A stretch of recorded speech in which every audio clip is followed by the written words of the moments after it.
trying to be.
YouTube check, 1 2 1 2.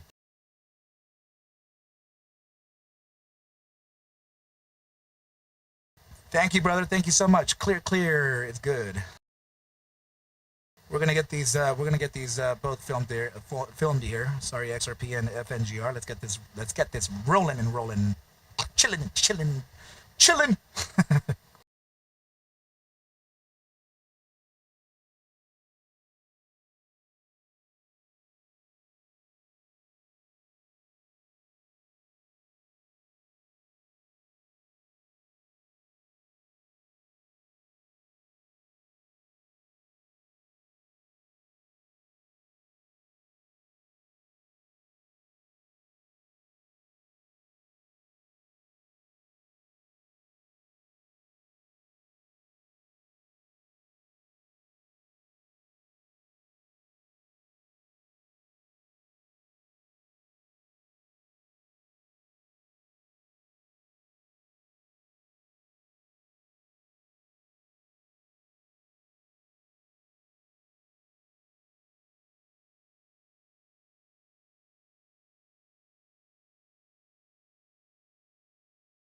I know, team. I know. These are scary Larry Jerry times here within the price of I mean, not too sure about Bitcoin itself, but sure, XRP dropping to these numbers down here. We actually spoke about these targets during the ARCABULLS trading team session at this AM. We expressed the bottom side at around 277.58 to around 278.83, and now that I'm observing the chart and giving myself the opportunity to study it from different perspectives, I do have some critical things to talk about here for the more immediate short term, but it is just part of the immediate short term, as many times these situations present an opportunity for retail, right, guys? So before we get started, please do me a favor, hit that like button, subscribe to the channel, do everything necessary to get this thing to live long, thrive, and survive. My name is Arca, coming at you here on October 9th, Thursday, 9:30 p.m. Pacific time, and we are sitting on spot price action here, XRP at 280.53, with a bottom side of this wick here just at around 8 a.m. Pacific time, October 9th, right? And that's bottom side of about 277.38 from the 277.58 that we were expecting. Nice little bounce from there all the way up to the targets of 283.10, but that also could be an equal reaction move to the prior trend and a validation for potential continuation for a downside here. Now, the downside, remember, guys, that you are near areas of absolute liquidity and absolute demand. So should it be that we are getting ourselves ready to test some of these lows here, sure, well, let it be, right? This is part of a kind of a, this is part of that ladder down type of strategy happening within the price action here of XRP. So I do have these targets already kind of noted down here for you. And I will also mention that failing these, specifically this bottom side target here, should not happen if there is any failure of this 265.22, specifically with daily closures beneath that area. Peekaboos can happen, that's all good, right? But failing this area would be of absolute catastrophic events, which would, bring you down into the targets of around 259.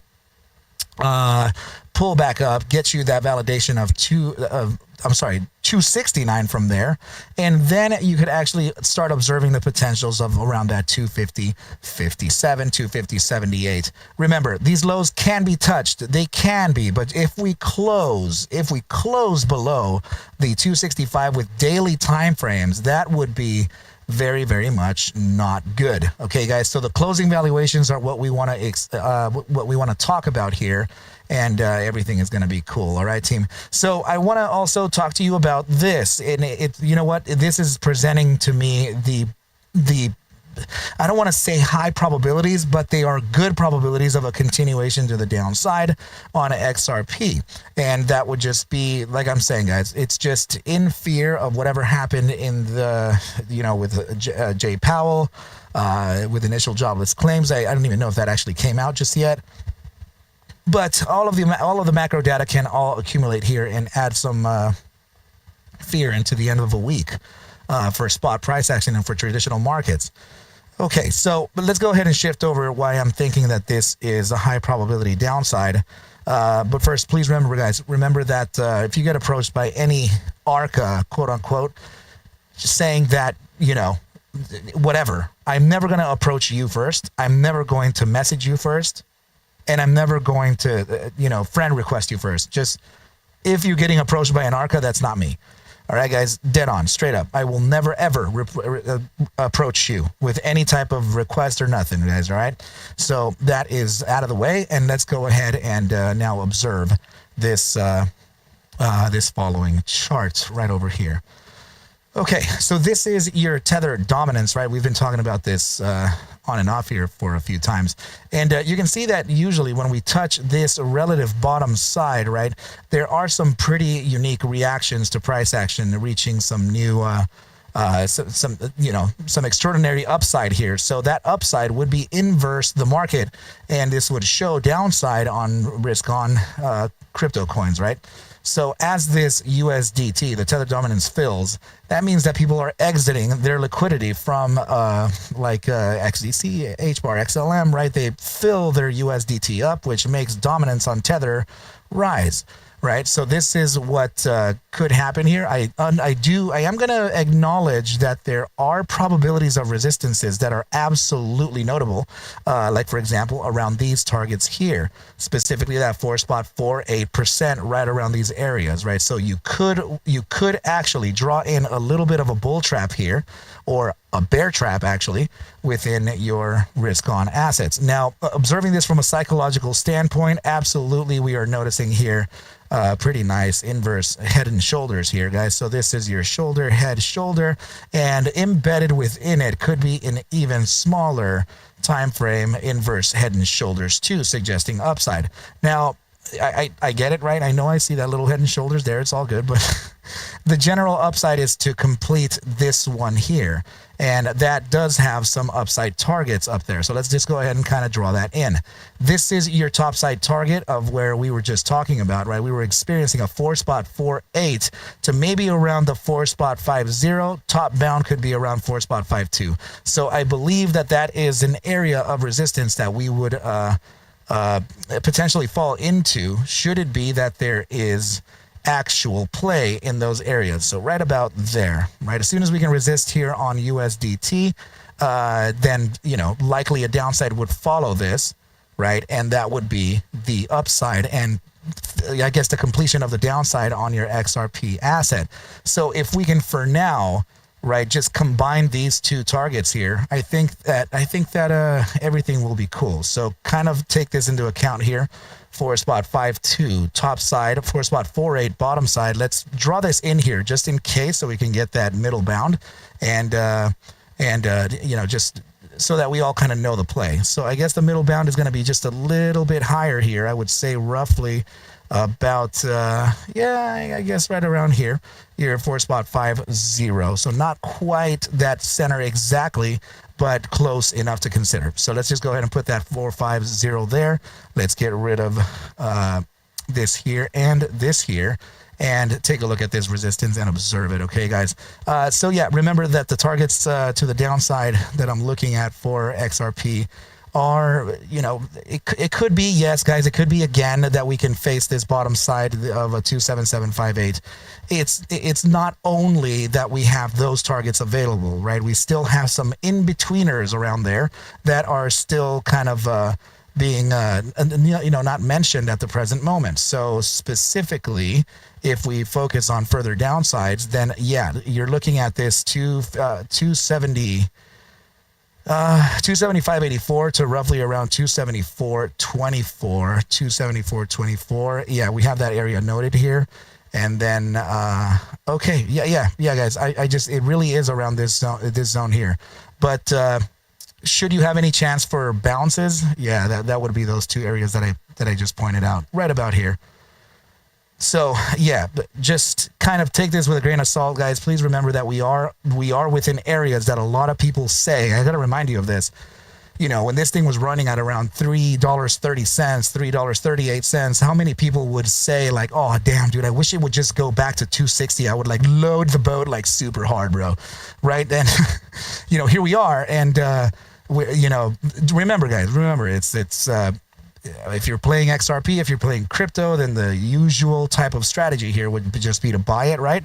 Buy at the very lows when everybody's super fearful, and sell at those highs when everybody's like ridiculously bullish, right? It's your general Warren Buffett strategy there, guys. So all good in the hood. Remember these targets, guys. Keep them in mind, please. Please play very safe in the market, and everything would be good. Here are your targets, just so that you kind of know what these. What the numbers are kind of looking like here. All right, team. So I think this is a pretty good place to leave off. Should you have any questions or concerns, reach out to me, and everything will be cool. All right, guys. So yeah, we will talk very, very scary Jerry Larry's later. I almost messed it all up there. Adios, team. Please take whatever I do show and iterate within these videos as just a form of entertainment, as I cannot suggest for you to buy, sell, or hold any assets whatsoever. I need you to do your own due diligence, and everything will be cool. But with that said, I wish you well, a very, very good rest of your night and or day, and I will catch you at the Bell Mañana. Adios, team.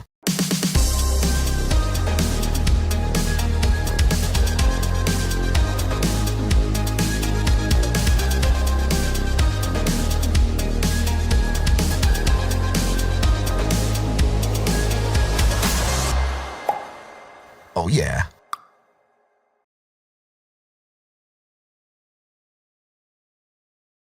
Okay, guys, that is video number 1 out of the way. Let me, this is the USDT video here, right? Oh, I'm sorry, chart. Not sure what I said there. So now let me get going with,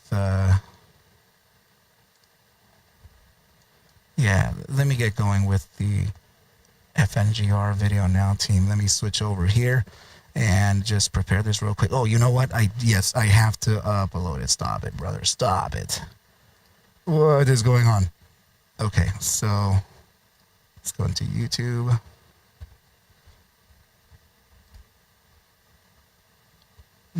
Upload video. That's right. Okay.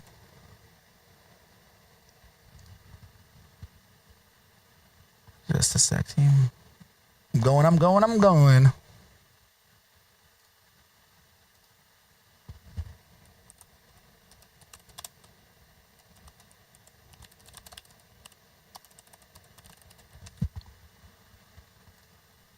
Okay, here we go. Now we're uploading XRP. That's a good thing.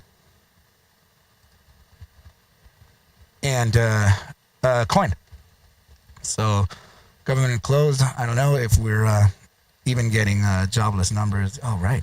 So it looks like crypto is doing an early quarter decompression, which is actually good for the end of the year run. Yeah, you know, it increases the probabilities, right? It just inverts the play. So where your quarter, you know, exceeds the 50% retrace, then when you reach your 50% retrace, you'll pull back. You know, it'll pull it back to the upside instead of you know, it being at the average. So if it's ahead of the average, yeah, we'll fall beneath that 50%, and when we do hit that average, then we'll start pulling back up towards that average. So that'd be a really good thing to see there.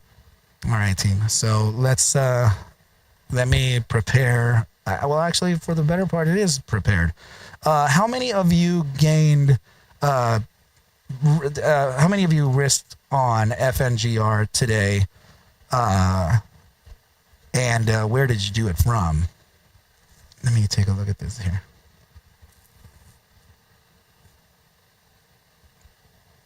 I know, coming on a bit late tonight. It's a little bit of a smaller group than normal. All good in the hood. I'm risk on at 202. Nice. Yeah, I picked up some at 201. Barely.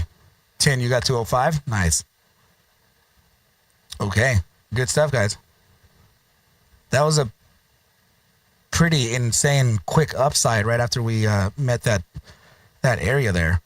So, not, you know, I'm not gonna speak too early here, but I'm not sure of what this is gonna do. So I'm gonna observe the volatility and momentum as we film this video here. I just wanted to catch a bit of a bias here from at $7. Let's go. Yes, really.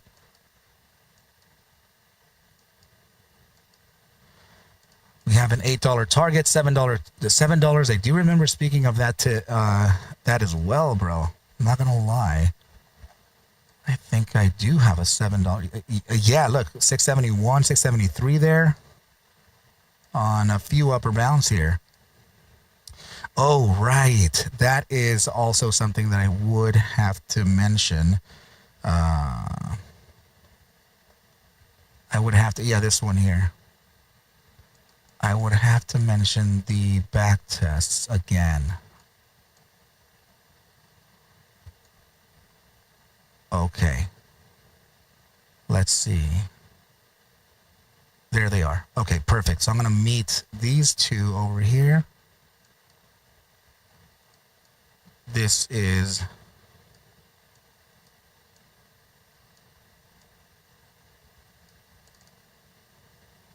very cool. Okay.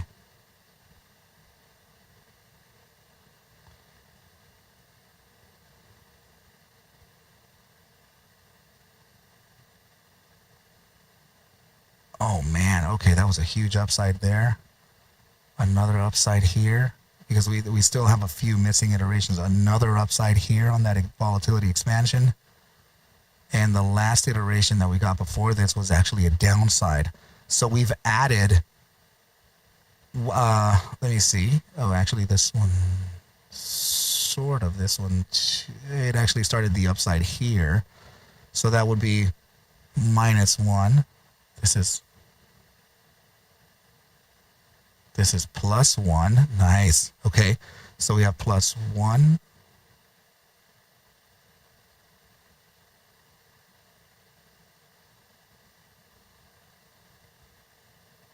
That's wait. Signal fired here. Oh man, nice. It actually went from here to here. Good deal. +2. And this one, +3. This one here, +4. Nice. And this is, okay, so 6 total iterations added to the 20. And 2 of them were proven incorrect. So we have 5 incorrect iterations here.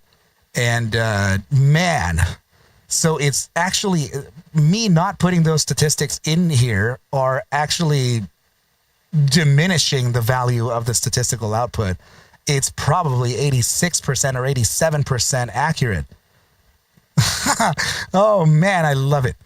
Okay, good stuff. So yeah, even more data for us to use, right? I'm gonna have to update these signals, and people really want to know if the buy daily signal fired. Absolutely fired, right? Volatility now breaking above the 15% of critical contraction. That is what people were waiting for here from the looks of Twitter X, right, guys? And that is absolutely powerful.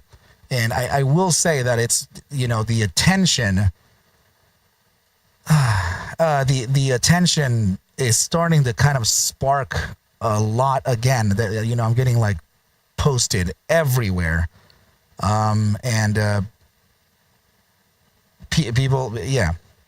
Just I know that people are kind of waiting for this right now. This is a post, guys, that was put up. This one here is from Kristen Shaughnessy. She is the former New York One anchor, TEDx speaker. Yeah. So she actually just posted my quote, right? Something seems like they're going to announce something gigantic. Full video below. ARCABULLS mention. and this is getting a lot of attention, guys. You know, so very, very interesting times here. as yeah, I'm just getting I'm getting massively exposed again, which is already scary, Jerry Larry. All right, so good stuff. Let's go ahead and finish up this video here, team. Mention the statistics again, and help the team out. Right? Let's see what we have in store here. Tim saying, "Bro, you're famous." I know. I think maybe well known within the small cap community. I don't know. I don't know if you're being sarcastic, but I'm not famous. All right. Anyway, so let's see. I'll be 80% out by the 450. I'm good with a double. Let's go, bro. I mean, with options contracts, that probably is going to be like a quintuple. So let's go. Let's get this thing filmed up and do our little dance here. Okay, team. Let's see. We have the first one here. I will mention the second daily second, and also I need to not do that. I need to have this, and of course this. Get rid of all that other stoof. Get rid of all the other stoof, and put in stochastic momentum advance. Okay, there we go. And very good. Okay, team. Let's do it now.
All right, so here's that dreaded bi-daily time frame. Many questions, many concerns over the firing of the signal on the 2-day time have been asked all day today through DMs, through posts on Twitter X, and so on. Did it fire or not? Well, we're going to go ahead and find out in this episode here. But before we get started, please do me a favor. Hit that like button, subscribe to the channel. Do everything necessary to get this thing to live long, thrive, and survive. My name is Arca, coming at you here at 9:54 p.m. Pacific time, October 9th, Thursday. Spot price action here closed at a traditional close of 212, while the post market closed at 207. Guys, just to make sure to give you that answer quickly, take a look at what we have right over here. Absolutely, the bi-daily time frame fired, guys. Take a look at that. Now we have both the moving average and the volatility component with an upside posturing above and crossing the 15% of your critical contraction zone. We also have the moving averages on stochastic momentum completely pivoted towards the upside in the bullish control zone, and the EMA3 specifically sitting in the gravitational point for bull control. Guys, this is absolutely big. Why? Because you remember yesterday's analysis, we got a massive amount of data that we actually took from prior studies back when I was covering, FNGR here more often, right? So this is that huge amount of study that I put, guys, based on your volatility versus momentum crossover strategy, just like we explained right over here, right, guys? Now, I did take a measurement of any time that has happened through the entire trading history of the bi-daily time frame of FNGR, and we came up with, or out of these iterations here, the samples, we did come up with this data set right over here. So we're going to go ahead and explain that in just a moment here, guys. Please remember that if you are approached by an Arca, I'd say an Arca like this, because there are plenty of those imposters around. If you are approached by one, make sure to know that it's not me. I will never reach out to you first. I will never friend request you first. And I will certainly never ask you to send me your crypto and that stuff. All right, so definitely not me. Okay, guys, my phone number is not listed below or anything like that. So enough with all that. Let's just go ahead and get this thing rolling here. So let's flip over the screen, guys, and take a look at this side.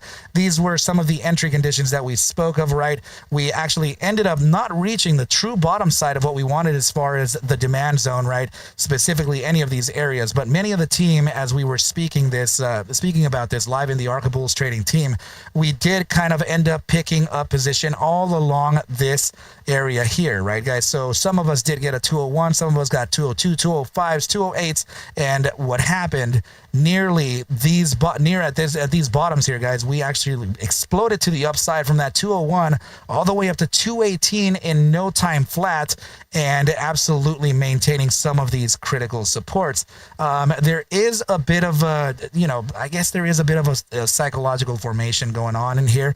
I can see a bearish and a bullish one, but what mostly sticks out to me is, unfortunately, you guys know how much I don't like this formation at all, but it is a cup and handle, right? In its own way, shape, or form, it is present there. Now, I am not going to ignore the fact that it does look like a giant head and shoulders as well, okay? So that could create a little bit of confusion here. So in light of that, we're going to go ahead and study volatility versus momentum to try to determine what price action may do, since we have been pretty much accurate in determining what could be happening here within the asset's price. Now, just to be clear with you, during the intraday, we did not get that liquidity bottom. However, if we put this in your Heikinashi, you're gonna see that we actually did in the pre-market, right, guys? This is your early pre-market here, 4:20 a.m. Pacific, right? We did reach into this area here to where some of you are still able to acquire shares from that time, even still. That would be around 7:20 Eastern time, AM.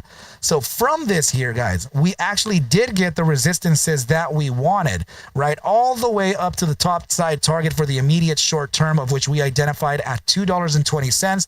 Price action by the open reached $2.24 and declined. Okay, guys, so this is still moving per our discretion, per our studies.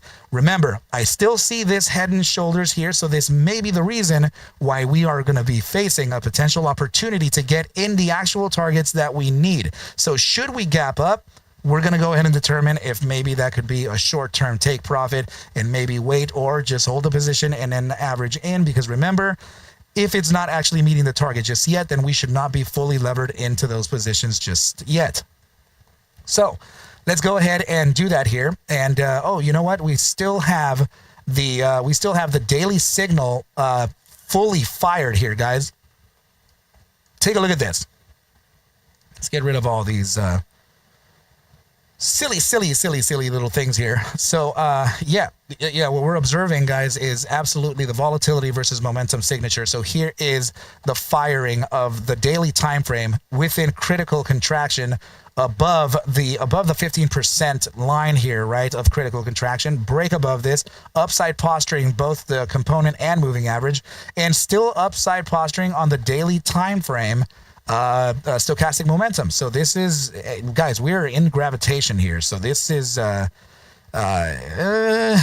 know, I don't know. That's telling me that we may actually face a shorter time frame downside than anything else. So yeah, let's just go ahead and start figuring that out as of now. We're going to jump into some pretty granular time here, and let's just use that by minute against some of your components here, right? Specifically stochastics and volatility. Let's go ahead and perform that now and see what's good in the hood. Okay, guys, so downside posturing here, very much noted. And we are getting a little bit of expansion on that volatility, but mostly contractive, right? So remember, take this volatility, guys, as a form of acceleration or deceleration. Should you be moving in a direction like upside and this volatility metric here is expanding, well, we're hitting the gas towards an upside bias, right? Stochastics or RSI or a moving average would give you that direction bias.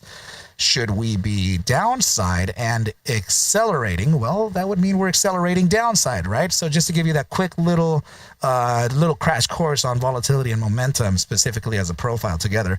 So we're looking at downside here in the bi-minute time frame. Let's see how far we can cascade that, right? We want to see when these moving averages are indefinitely, or I mean, absolutely pivoted to the upside to give us the last downside average true range. All right, so 3-minute time frame downside going, 4-minute time frame downside, still downside into the 10. Yes, 15-minute time frame still downside, 20 down, 30 down. We still have down into the hourly, bi-hourly. And it looks like it would just be about 3 hours worth of downside from the opening. Let's just go ahead and say that we did open here at 207. $3 hours in average true range would be about 9 cents. So that'll take you down to around that area of what, 198. So 198, let's go ahead and plot that in the supports right down here. So yeah, I guess 198 would be a pretty nice area to consider. In fact, it would be more like I guess it would be more like the areas of 202 to 190. Let's see. Yeah, 202 to about 199. That's what I'm thinking here for the shorter term. So that's just for now, okay, team. So 202 to 199. I'm going to go ahead and draw a line like this at 199, and then also one at 202. So I don't disturb whatever there. And upside would continue from that bottom bound, right? Upside here, 3-hour time frame, max volatility. We are accelerating towards a potential upside there. 4-minute time frame, 4-hour time frame, still with an upside bias and accelerating, right? 6-hour time frame would be, we're still kinked on that, right? Not showing true downside together. So that's still an upside bias with absolute acceleration. 8-hour time frame, not yet on that downside, right? Interestingly enough, 12-hour time frame still pivoted towards the upside, daily up, bi-daily certainly up. 3-day time frame also fired the signal. Holy crap, I did not notice this. Check it out. We absolutely have the moving average and volatility component above the 15% with, of course, the secondary and most, I guess, one of the key components here is the upside bias on the 3-day time frame stochastic momentum. Guys, this is now officially 3 signals firing off simultaneously for continuing upside. So that is telling me one thing here, guys. We are set to zigzag here maybe for a little bit, right? If we're not getting the upside now, that's in light of having these larger time frames cascading into one another, right? Shorter into the larger ones, we will eventually get there, right? Should everything be okay and no negative news gets presented here. Your 4-day time frame, guys, it just opened up, right? We have a new bar here, and this is now setting the conditions for another statistical fire and setup. Guys, these are a lot. I haven't seen these many on FNGR here for a long time. The more of these signals fire off together like this, the bigger the upside. Okay, guys, so that's just to give you a little general, some general ideologies here, right? Let's go to the 5-day time frame. This 5-day time is also preparing a massive signal. You're seeing that the volatility component is starting to shift towards the upside, resisting from the moving average. Moving average already within the 15% of critical contraction. You guys already know the condition, right? As soon as we exit from that 15%, that's going to be, guys, this is already telling you 3 days, 15 hours from now, this signal could fire. Okay, so that's telling you that the other signals that are already fired would be cascading into one another into this 5-day time frame, which is also preparing a massive upside statistical signal.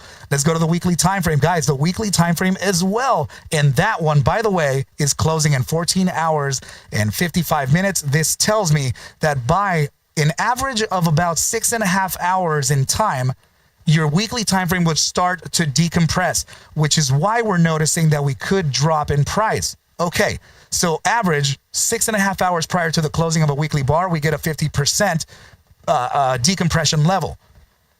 Remember that the day is only 6.5 hours long, so that technically means that the weekly time frame could start decompressing towards its 50% at the beginning of the day, if not in pre-market. Okay, so just a quick little idea here to determine what that is. 50% of that weekly bar would be located at around 185. There's a gigantic weekly bar downside here, gap downside here. So that would tell you that it's going to be more like the opening of this bar here, which is where 201. We just said that our support bottom was 202. Guess, man. So I don't know if it's just going to do a 25% pull. But I would bet, guys, that maybe this thing is trying to close the gap one more time, right? And then we could head on towards the upside. Just like it did here, right? We were going towards the downside, then we moved up to close that gap, and then we continue to the downside, except now we're inverse that direction. We'll get that upside, right? We'll close the gap, bounce, and continue. So that's what all of your other time frames cascading into this one are telling you. Bi-weekly time frame, upside, guys, very nice. Let's find out how much upside we have here. Still upside into the monthly. Man, I don't know that I can go too much deeper. I guess the quarterly time frame is still on the upside. What the heck? I'm going to stop at, let me see the 4-month. Still upside on the 4-month. I guess I'm going to... let me look at that by month again. You know what? Maybe I should. It's just, guys, that, you know what? I'm not gonna bend anything. I'm not gonna do that. Dude, 7 months, 6 months of upside still. What? Okay, 7 months of upside, 8 months, 9 months of upside. Dang. 10 months is. That's what we're getting, guys. 10 months of upside here. So that would give us an ATR top of about $5.88. That's almost $6 on price. Let's take a look at some of these local resistances here and see if we have anything there. Well, we in fact do. We have something located between 670 and 411. Right, and this thing is giving us a 588 valuation, which is right about here. Should we pull back, there's a gap in this area, and the gap top is located roughly at about 574. My goodness, guys, yeah, there's a lot of upside on this. So let me just calculate more of what's happening here, but let's get that potential pullback, right, for the immediate short term to see if we can't get ourselves risk on this asset, right, guys? Just to be completely transparent, I am risk on now. You know, not a large position, just it's a pretty small position. I just, you know, you got to be careful with these things, right? Always be careful. But yeah, so should we face that downside, guys, it could be right there. We spoke about a 201. We already have the 201 drawn from yesterday, right? Here's your 202 from the statistical downside and the bottom bound of 199. Okay, so expect a potential drop into this zone here, guys. We're looking at that 202, 201, $2, and 199, right? Right in this area here, I'm expecting price to reject from and get a nice bounce towards the upside. In other words, a double bottom here and continue towards that upper bound. All right, so let's, I think this is a pretty good place to leave off. Should you have any questions or concerns, please reach out to me at arcabulls@gmail.com and everything will be cool. So I will, yeah, speak to you very, very just scary later. Adios, team. Peace out, and yeah, peace out. Please take whatever I do show and iterate within these videos as just a form of entertainment, as I cannot suggest for you to buy, sell, or hold any assets whatsoever, ever. I need you to do your own due diligence, and everything will be cool. But with that said, team, I wish you well, a very, very good rest of your night and or day, and I will catch you at the bell mañana. Adios, team.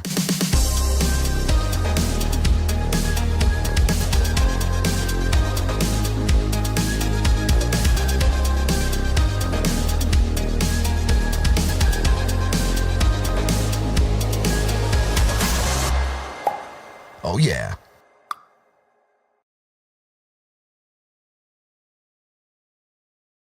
All right, team. That took a lot of breath. And guys, we have that thing that I was just mentioning. That is actually something that I do kind of abide by. And that would be the cascading volatility. So, you know, as you're seeing this from your, I guess it happened from even maybe earlier. Dude, look at that. So this is your 6-hour time frame, critical volatility expansion, massive echo here, right? Let's go into the 8-hour time frame. Here's your critical contraction, right? And then you start exploding out of that area of contraction. Huge upside, massive echo here, right? Let's go to the 12-hour time frame.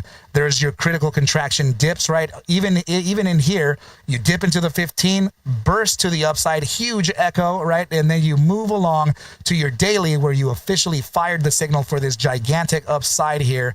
Massive echo into the 2-day time frame, critical contraction with upside, 3-day critical contraction with upside, 4-day critical contraction with upside, 5 weekly time frame. Guys, this is a massive amount of contraction to expansion signals cascading into one another. Like I haven't seen a move like this in a long time. I don't even know where I saw this last. No, I don't even remember. It could have been maybe when Coin and I were talking about GME. I think yeah, that was it. I think we looked at it from, but they weren't cascading into the bi-weekly or the weekly like this. They were cascading into like the 3-day or 2-day, maybe the 4-day, but nothing like this. This is really gigantic here. And I'm wondering if this is actually going to play here, right? I'm wondering if this is, you know, can this be seen? I don't know. You know, inverse head and shoulder is really wonky here, but it also could be a freaking huge head and shoulders, I guess. It could be anything here, man, but this is not done. In fact, I didn't even say it in the recording there, but I do think that this, you know, when we were all the way to the 5 months, dude, or where was it? Was it, hold on, 10 months. So that's, yeah, 588. It's 588. It would penetrate this gigantic upside here. By the way, the 10-month is closing in 21 days. So I think that the 10-month may actually be trying to retrace towards its 50% as we speak. And the 50% of this bar here is located at 240. Now, the annual time frame would also kind of fit within that criteria too. So should that be the case, that would actually show you around that 237 area too. Now, by the way, Here's what I'm going to mention, and I'm going to tell you guys ahead of anybody else. Remember that this is your 8-year close, right? So that means that this is your 8-year candle right here. And this price at 176, we were just at there, right? Around 196 to 176. So that means that we're already above the 50% of your 8-year bar. What about your, your like 4-year bar? How about that one? Let's take a look at that. So this would be right about here and here. So we're headed towards that upside. 249, guys, which is a tangible target of 278 to roughly about 294. Okay. Yep. I am. Yeah. Actually, it would be 320. Damn. Actually, it would be 321 to 298, 278. That's a big upside. Yeah. This is something. This is really something, guys. And this is now officially your higher low. 100% retrace of your local highs, right? That would be, local highs are around $7.30 to about $8. Get out of here, man. Come on. Bro. Oh my goodness. That's a silly chili.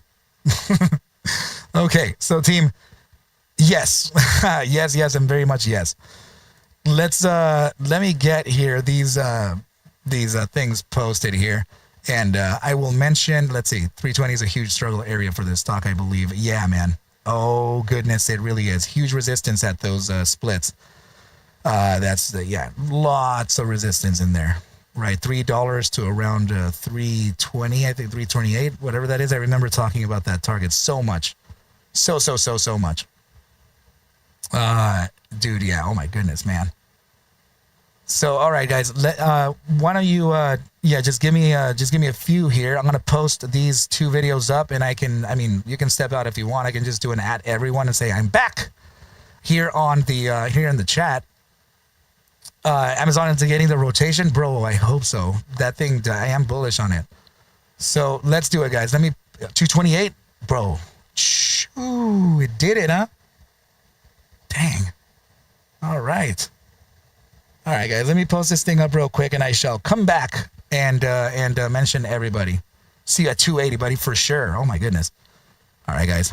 I love you. Let me do this as fast as humanly possible. Fast humans, fast possibilities here, humans.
Talking to me and open up, you'll see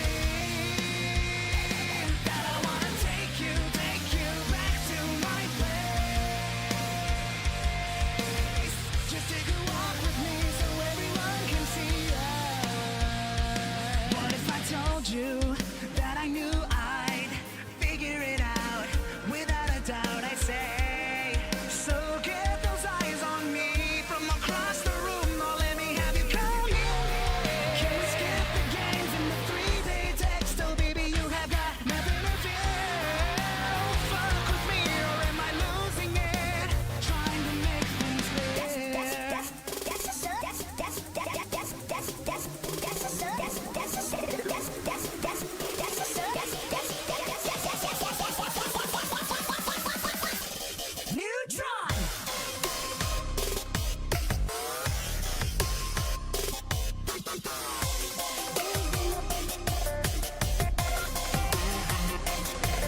it's nothing, fuck you thinking.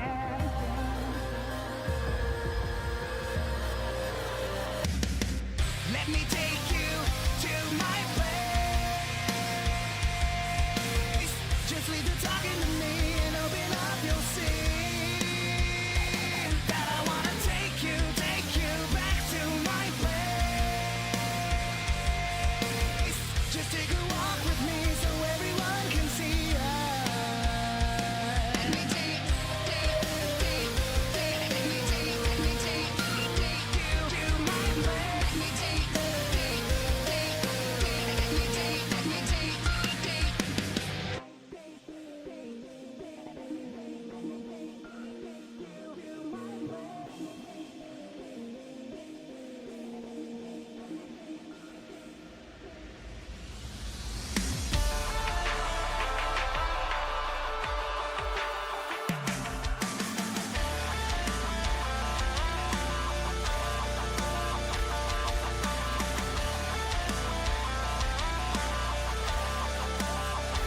Si yo no quisiera, te diría I will never say forgiveness. Tú dime como supieras si no me amas, si no me amas. You're like a disease eating away at me, breaking everything that I love, leaving me in misery. Don't call me a victim, 'cause I'm just a slave. You keep pushing me closer to the edge again.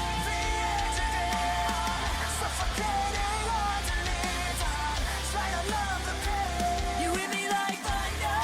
Sé que me haces falta, y cada vez que nos juntamos me derramas lo que siempre escondo en mí. You pull me under. Even if I try to hide, try to run, you got your teeth in me and I'm tired of fighting. So give me a reason, 'cause I'm at the end. You keep pushing me closer to the edge again. Suffocating underneath, I'm trying to numb the pain.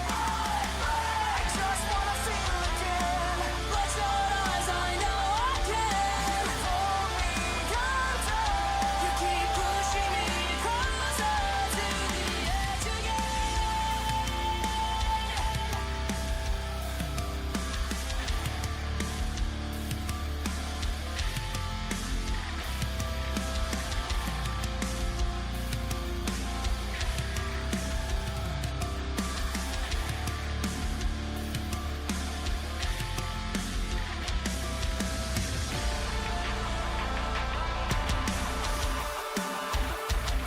You keep pushing me closer to the edge again.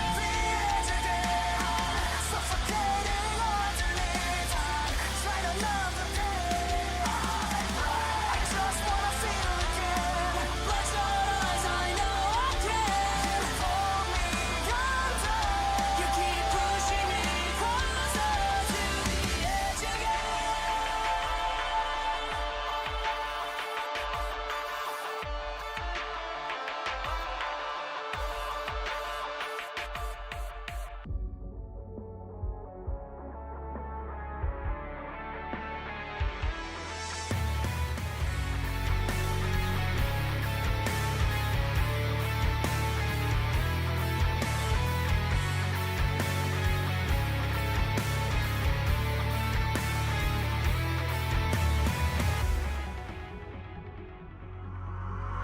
I'm having trouble finding my past in places I've known to call home. And even if I could recover, I still wouldn't have a reason to stay here. No, I would keep running from who I am now, desperately looking for someone to heal me. Please make yourself appear from the mist. I know I can see you now, I can't refuse.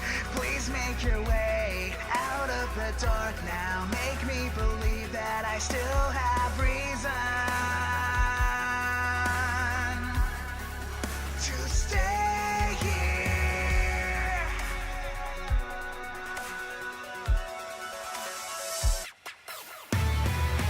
I'm lost without you.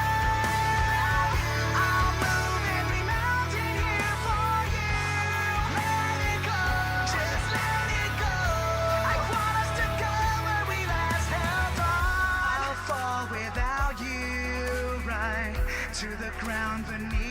the grass I'll lay.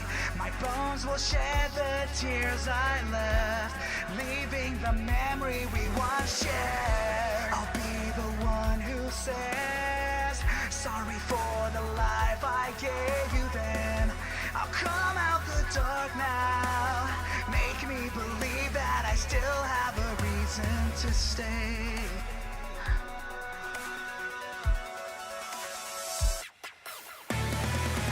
I'm lost without you. I'll move every mountain here for you. Let it go, just let it go. I want us to go where we last held on. I'm lost without you. I'll move every mountain here for you.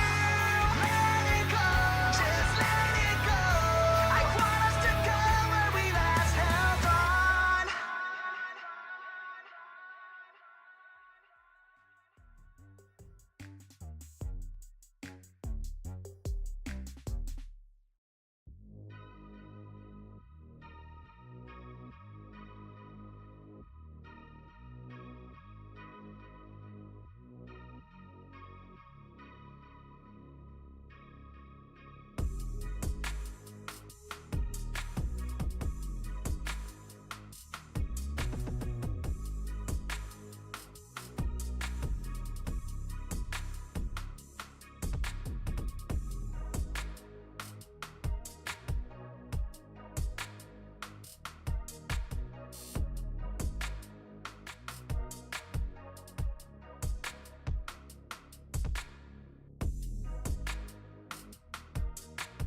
Checkity, checkity, checkity, check.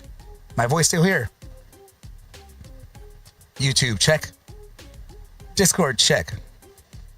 Hello, everybody. Let me know, team. My voice still here? You guys still hear me?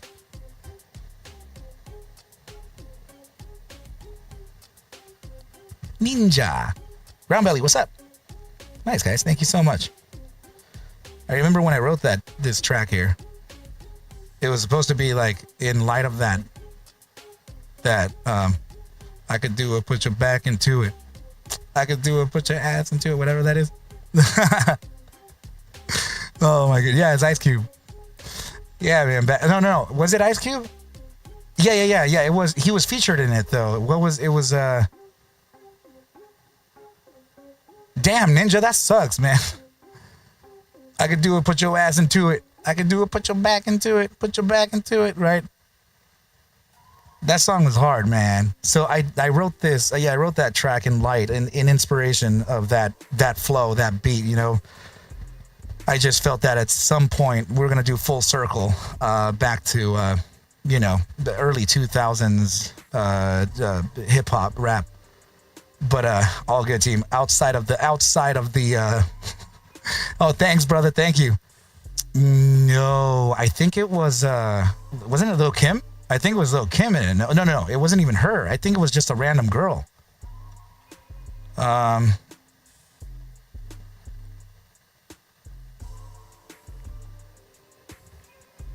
it Miss Toy? Nice. 1999, there we go. I think that's it, man. I don't even remember that girl. It's in your list, Panda? I bet it is, bro. Let's go. Let's bounce. Man. All right, guys. So, team, yeah, I'm going to go ahead and solidify the target then for the entry conditions of FNGR. That's just, we already got the targets in. The upsides are what they're going to be. You know what I mean? And everything is, I'm really not catching much of a downside. If anything, I'm catching a slow period during the day, right before it can get a little volatile here and there, and then maybe some more consolidation as, you know, kind of like today in a sense, right? Typically speaking, the markets are historically red on Fridays. It doesn't mean that it has to be red. It could, you know, there could be upside in the market and then maybe or potentially close red. But I did see a surprising amount of resilience from FNGR in comparison to the market's downside, right? So that was very curious. It's kind of telling me that it is kind of running on its own engine, and I did really appreciate seeing that. Amongst that, with the upside conditions, guys, I think that we are set here for a move that's been kind of I think that FNGR could make these moves every quarter, maybe every 4 months type of thing. So let's see about it. Let's see about it. We have the new quarter in now. The new monthly is in now. So expansion typically happens after those closures. So let's get this in, guys. I'm actually standing and pacing around right now, walking and talking to you. I wish I could control everything like that. Let me sit down. Hold on.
Let's move a team. Yes, absolutely, Danny. I got you. So let me go ahead and put this. Yes. Also that. Daryl, by the way, dude, great call on those last tickers that you asked me about, man. The targets between your efforts and mine were absolutely met with flying stars, man. So good deal on that. Brother, yeah, no problem. I will take care of that AMD. We'll look at it real quick. And as far as the earnings, yeah, this is kind of what we mentioned here at first too. We were talking about the potentials of going green into a good call or potential forward guidance of sorts, guys, which means that we do have an actual opportunity to see that there might actually be a good mention, some catalyst or something, right? That's pretty much what that lady kind of took from my video and posted to her tens of thousands of subscribers, and that's what everybody's kind of buzzing around with. So all good. Likely upside move first, guys. This typically happens on a retrace from a downside, right? So let me just go ahead and get the music out of the way, as I am not really appreciating the distraction in the background. And I'm not appreciating it because I believe that you don't appreciate it. So maybe making my own things up here, but all good. Yeah. All right. So, yeah, the trajectory on price action here would be, I guess something along the lines of this here. Yes, Destiny, you know what? I'll make sure to take a look at that as well. Good morning to you, Gal. Good to see you here. Hope you're well. Let's get, so potential resistance right at that 210, 209. I believe we spoke about it a little earlier ago. You would face some kind of a support based on, the support would be based on whatever happens in the pre-market, right? Traditional hour pre-market. I assume it could be, relevant to something like that anyway. So this would give you a small little pullback consideration, right? The 208 will likely turn into a retrace of then your entry conditions. Your entry conditions, guys, are still within these bounds. I still feel like we may have a 199 in this, just remember 202 to 199. And should it go any deeper, then remember that we still have those conditions set for us, okay? That's a really interesting comment there, Gal. Like, are you joking, or is that like a true thing? I hope people were taken, like people were actually taken. Okay. Yeah, come up, but I really need to do this. I really need to finish like what we're doing here, But please let me know. You're good to go. Everybody can hear you now. I'm good to go. So 5 minutes. Yes, we had 48 to 50 hostages. 20 of them for sure. 24 were supposed to be alive, but let's say like this. 50 hostages, they killed 20, and there are another 20 alive. They are going to bring back all alive people, among them a friend of my daughter, which I know, and I'm very happy for this. And Trump, he deserves all the credit, not our prime minister. Gal, hold on. Sure. What did you say about your daughter? What did you say? One of the hostages is a friend of my daughter. You know that from day one. Oh my goodness. For the music festival. Oh, it was that. It's finally getting resolved. Some of them are from the music festival, other one are different. So we're very happy. And Trump deserves all the credit. So, good. At least one good thing. Probably next week, THETA. Next week? And you now go back to your stuff. Thank you, Gal. That is really good to hear. I'm super happy that you're. I know. Yeah, oh my goodness, the friend, and they're gonna be back. It's been so long. Poor people. 2 years.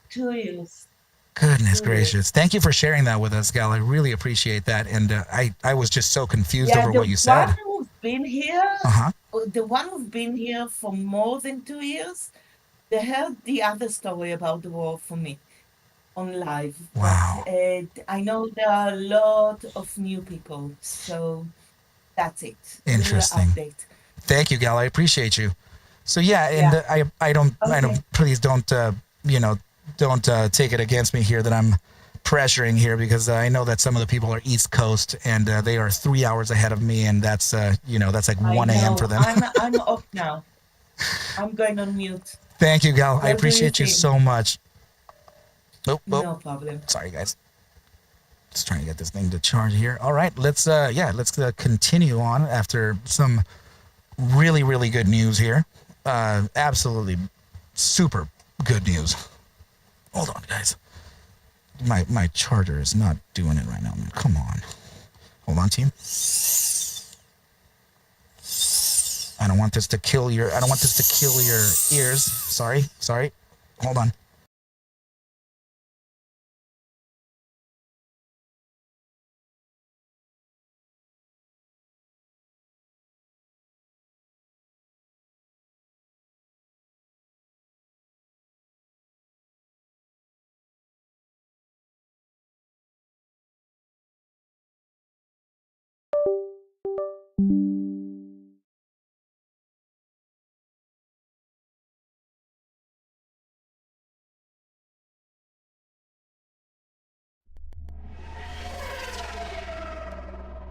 Perfect, team. All good.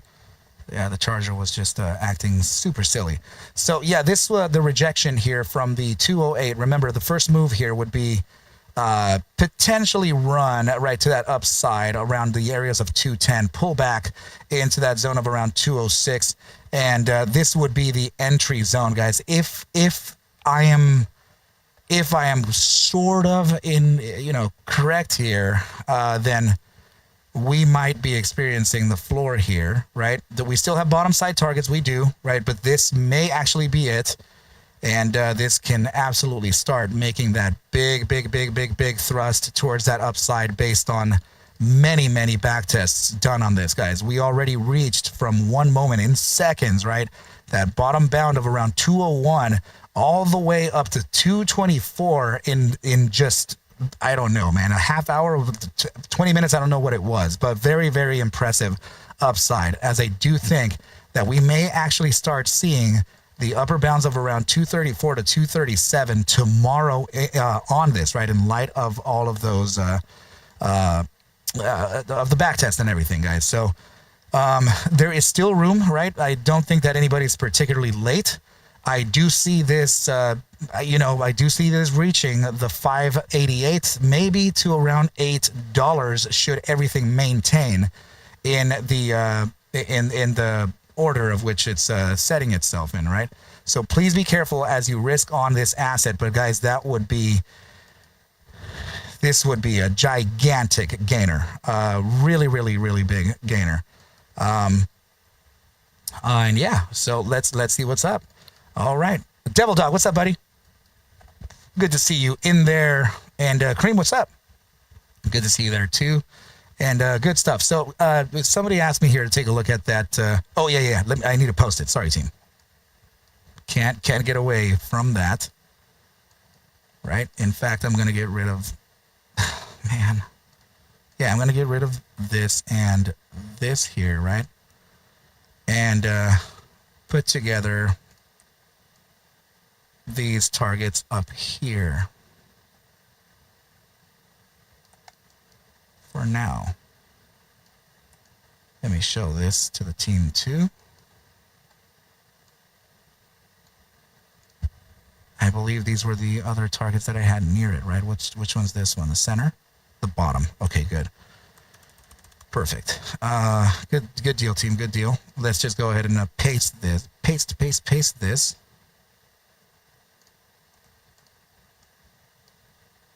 Right in the chat. Okay. You know what? In fact, I'm not even thinking that downside could actually be realized. So I'm just going to put this relative to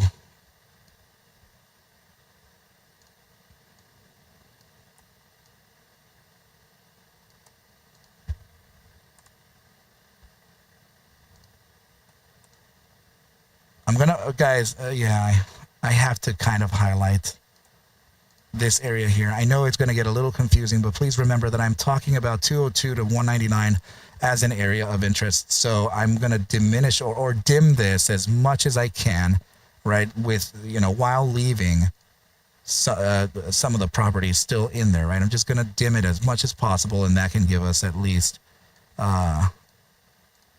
some type of, like don't use these targets type of thing. And then everything will be good. Right, so we'll just leave them dimmed like that. And I'm going to take this out of the way because that target is already there. Okay, now we can go ahead and make this like more of a lime green or a neon green, right? And kind of highlight it like this. And these around it too. So these would be liquidity bounds that can be surrounding your innermost bound. Okay, so there we go, team. We're going to leave this as those teal colors. So heads up, risk on would be roughly in these zones right about in here. Okay, so let's be about it and continue our merry way into some other cool stuff. Okay, your position margin requirements. Let's see. Oh, dude, 2% is $1,000 down. Goodness. Wow. So at some point today, you were really up, right? You were like, oh my God. Yeah, man, things are looking very, very interesting here. I gotta say, man, really, really, really cool stuff on those volatility signals. As I mentioned yesterday that we were going to check on that buy daily, see if it fired. It absolutely did. And from that firing, we actually saw the firing of the signals on upper timeframes into the 4-day, the 3-day, 4-day, 5-day, and weekly. Dude, there is so much happening there. I'm so like stoked to see some of that accumulation like that. My goodness, man. So there, guys, there's that post. Let me head over to the lounge, and I'm going to start that everyone mention here so that when we're done, we are good to go. So here is FNGR. Okay, good. Now, team, sorry that I know Destiny asked me for GLD, so let me just go ahead and take care of her request for, and then also let's look at AMD for Denny. Denny, are you okay if I did that, brother, or are you running super late here? I know that I think Destiny is in Pacific time alongside with me, but if you're Eastern time, are you sure about that, my brother? Thank you so much for your chivalry, and I shall proceed after that. But let me know if you are, just in case. And guys, if there's any audio issues, or I'm sorry, your video issues, right? Go ahead and refer to the link above, and the YouTube stream should be going here. Let me take a look. Let me make sure to refresh that as well. Okay, yep. It looks like the YouTube is still streaming correctly. All right, guys. So let's go ahead and continue on with. Are you using the gold against the S&P? Is it the SPDR?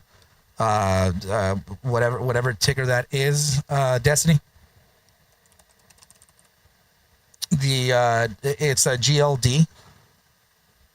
Or are you using the other one, the one that's like 4,000 points, which is I think like actually gold. You're using GLD, 369 points around there. Okay, good. Okay, perfect. Yeah, I just wanted to make sure if it wasn't the CFDs, measured by current. It's the dollar against the per ounce or whatever that is. Let's do GLD, and that's this is it right here, right? Are you risk on presently?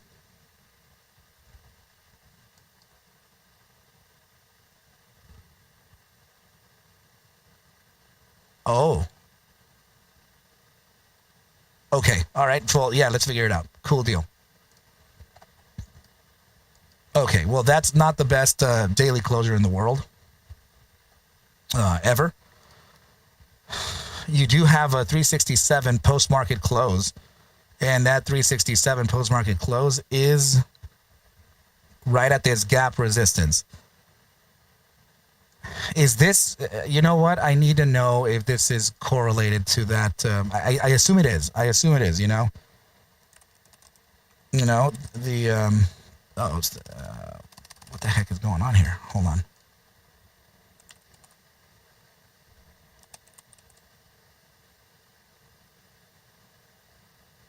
Would it be this?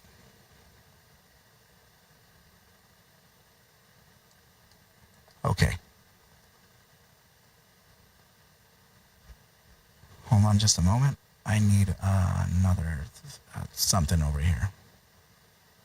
I'm going to use this.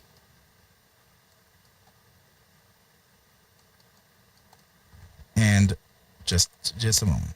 I'm looking here. Your daily time frame. I want to know the correlating factors of your gold versus the CFDs. I imagine that they are correlated together, right? So, in fact, they kind of are. Okay, so it's around 3,000 times that. Yeah, man, so many people have mentioned that triangle, brother. Whew. Okay, so your daily time frame on your CFDs is showing that you are resisting, right? You're resisting from the 50% prior bar pullback on the daily. So this means that you may still see some downside here, but I want to know for a fact that that is the case. So let me just go ahead and focus on this first and then see what's up. So, you know what? Let me check your weekly out. Goodness. Your weekly is closing in 14 hours. Okay, so that means that, I think this may be your saving grace here. Your biweekly 2. This should be retraced. Oh my goodness. All right. 365.43 and 365.43. That was what the upside was for. 365, and you're at the 50% of this thing. Okay, this is gonna try it again, but you may experience some pain. I think that what's gonna happen here is that since you failed at the 50% retrace, right? What's happening here is that you are likely going to resist here and come back down in hopes of closing this gap. I have a feeling that it may be a bear trap. So as soon as you reach this bound here of around 361.53, this may bounce towards the upside and retrace the 50% starting at the market open. So market open, traditional hours, that would be a 6.5 hour session, just like any other day. That's where your week takes over. Now, the other potential is that your biweekly time frame has an upside that's pretty close to its wick on the upper bound. And I will say that the 50% of this is very much, actually it's closer. So let's take that into consideration here. The 50% of your biweekly is 362. And 362, check it out, right here. 362 is literally where this thing is saying that it's going to go, the weekly gap. So yeah, I do think that it would likely draw down first, and then you'll catch the upside decompression of both your weekly and your biweekly. The biweekly would start to decompress now. At Euro, let me see, that would be 12 and a half, 13 hours. Yeah, in an hour, your biweekly should start retracing downward. So you may actually catch this thing making a high by the open. You may gap up even. Holy crap. Either opening at the same price or gapped up. If that happens, your resistance will likely be at around 373.48, by which your 2-day time frame will be closing 2 hours prior to the close tomorrow. This will be all the way up here on a false breakout and then retrace to the 50% 2 hours prior to closing. 1 hour prior to closing would be your daily time frame to support that pullback. You may close the day at around 369 or something. So I don't see the upside just yet for continuing and breakout. I may be wrong, right? So just heads up on this, because this feels like it's coming back down towards your 365s, down 363s, 362s, right around there, and then bam, right? So let's just be very careful with what's happening here. It's at 365.88. Okay, cool. Nice. Yeah, your closing valuation was 365.43. It's just a few cents off. So let me kind of present that to you here as where it's likely going, right? Okay, so your posturing here is upside. So that would, to be completely logical here, I would say that your upside would be first. So specifically into areas of liquidity. So potentially 369.38 pulls back, right? You're going to lead down to the areas of around 362-ish, where the 361-ish, right where that gap is kind of located. That would be your bounce. And this thing would then start to kind of zigzag into then making your potential new upside trajectory. Because this doesn't look bearish, right? Don't get me wrong. It doesn't look bearish whatsoever at all. So I think that it's just a end of week thing, right? You have a weekly close, a bi-daily close, and your bi-weekly close, right? All of those things are kind of playing. They're playing some type of key here. And let's see if you had anything back there. I'm not sure that you had anything, but what I'm expecting is kind of a false breakout here. You're at around the 370, 354. If you start getting close to that 375, sure, it may pass the 375, 76, 77, whatever that is. False breakout, retrace the weekly and the bi-weekly retrace the bi-daily and the daily as you experience that close, which would be by the end of the day, and potentially close at around 369 to 367, roughly around the same area here. Nonetheless, still a new high, but yeah, I'm expecting this kind of price for your asset, okay?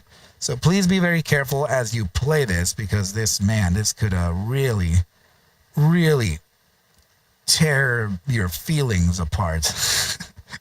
You know what I mean? This could really make you feel bad.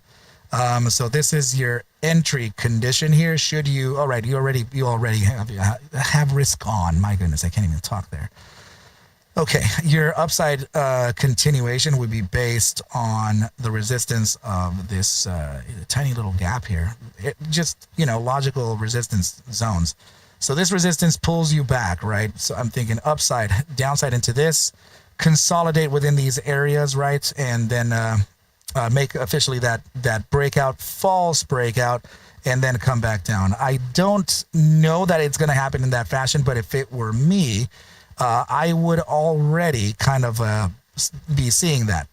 Yeah, so I'm thinking that if you gap up here, Destiny, if you gap up, you're going from a market close of 365 to around 369. So you're going to get around $4 of upside here. So maybe if this thing comes back to around a downside of around 15%, 10%, I would really cut the loss out, make sure to position better, right, with a better plan, and then risk on that play instead. I would not hold that options contract to zero, because you're going to flash it. It's going to get IV crushed, and the probabilities of it returning are going to be difficult, because I'm telling you, this move may not be ready for a breakout until next week.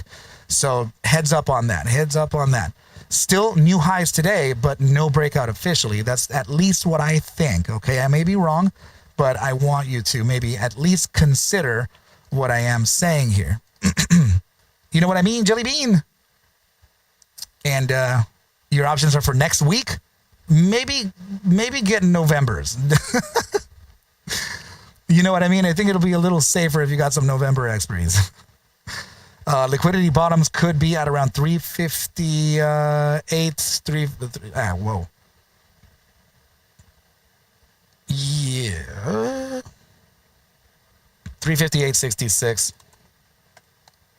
That could be a, like your pool, right? And of course, we need to just brighten that up again. And let's just say that this one would be in that color. But now we need black. There we go.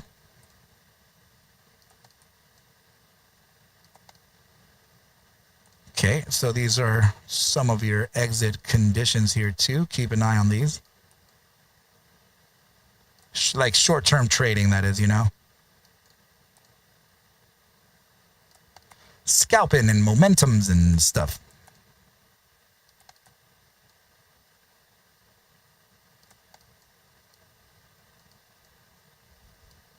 Okay. I'm going to leave it like this for your convenience. And we shall see what's up. Okay, no problem, Destiny. I got you. You know I got you. You know I got you. Yeah, yeah, yeah, yeah, yeah, yeah. All right, and here we go with this. Let me post a gold play. I mean, this thing has just been ripping and ripping and ripping and ripping and ripping. You know, it's actually a pretty interesting play. Maybe we should just play this all the time. Oh, my goodness. Let me go to the lounge, and put up GLD right up in here. And let me see. Danny, you said, what was the play again, my brother? AMD. AMD. Let's give it a quick look. See what's up with that. Okay, so AMD just made just gigantic highs again, and this is officially starting to wait. Is it actually? It's giving us that. Oh my goodness, the topside target was met. 234.09 was actually met. Dang, oh my goodness.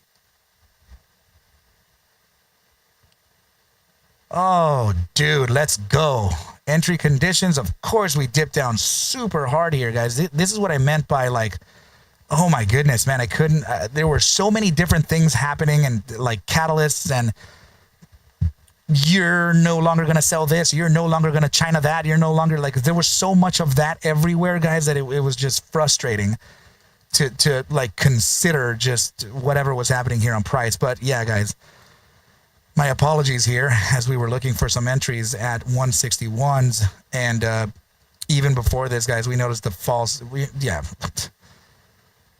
noticed a lot, guys. You know, down here, it was cool. This is very good, guys. Congratulations. So now I want to focus on what this is actually doing on a larger time frame, which I do believe could be the breakout of a bull flag. You know, that target has already, you know, freaking obviously been reached. Let me see that 5-day again. Yeah, okay. So I'm wondering about this thing. It's just so ridiculous. You know, this, but I mean, the upside that it's facing right now is also pretty damn ridiculous too. But should we face that measured move on this, you know, 5-day time frame bull flag, it's just, it probably is over it. Oh, right. That was my target here. Apologies, team. So it met it pretty nicely, and that did show some type of confluence here within this. What time frame was it? Like a 3-month, I think it was. This thing here, or bi-monthly, one of these. I was noticing that we were kind of in some type of regression here, and this could be a very dangerous area for the asset. Guys, I am going to say that, sure, there is further upside on this, but remember the statistics here, team. We're closing we're closing a weekly and a bi-weekly together. So AMD, it could peek-a-boo still, right? It's at 232. We could certainly go up to your 241, 242s on a 10-point move, and then this would probably give you a false breakout and come back to test this area right in here around the 198 to about 198.34 to about 192.10 is my speculation at the current moment. But if we look at this from maybe a bi-weekly time frame, then that would kind of, oh, actually it's speaking the same story. It really is, except that you do have some upper bounds here that can invalidate the continuation to the downside. So 207, I'm going to draw them in. 207 bottom side to about the following bar, which would be just about 202.74.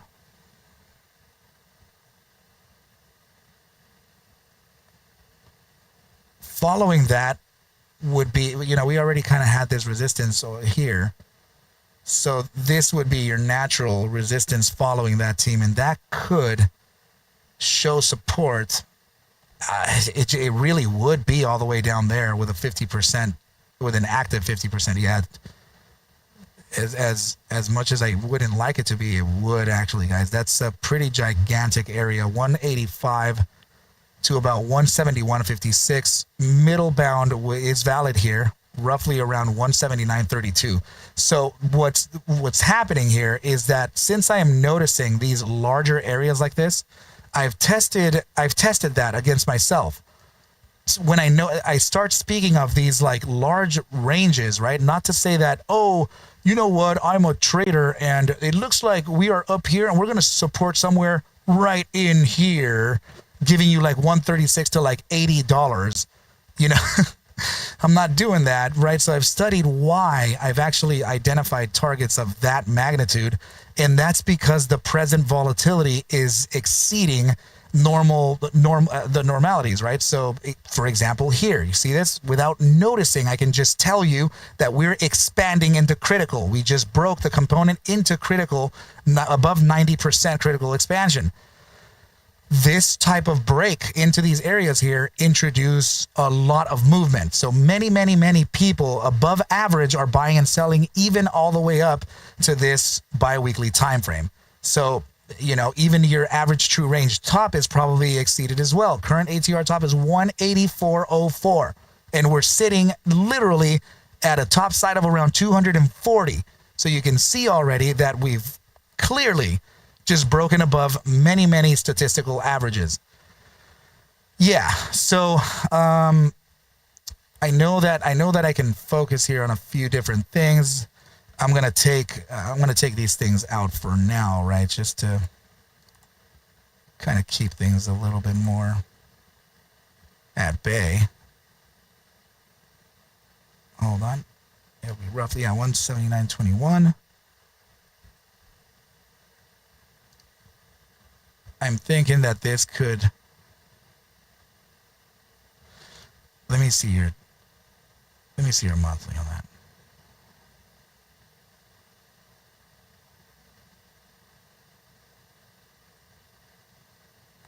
Oh no. Yeah, I'm going to maintain that target there. That's okay.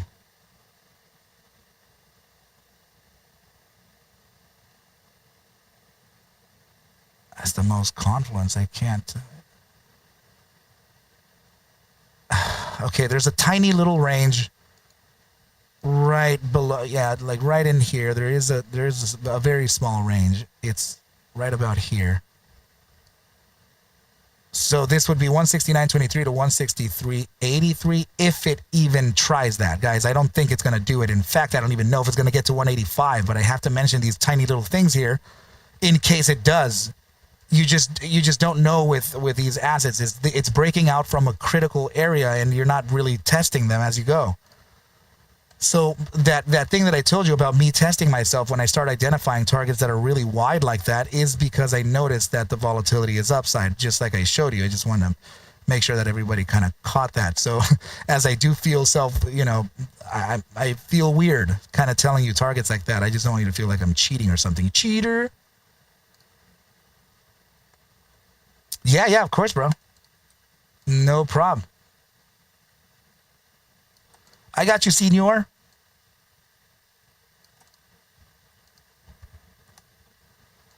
Okay, so for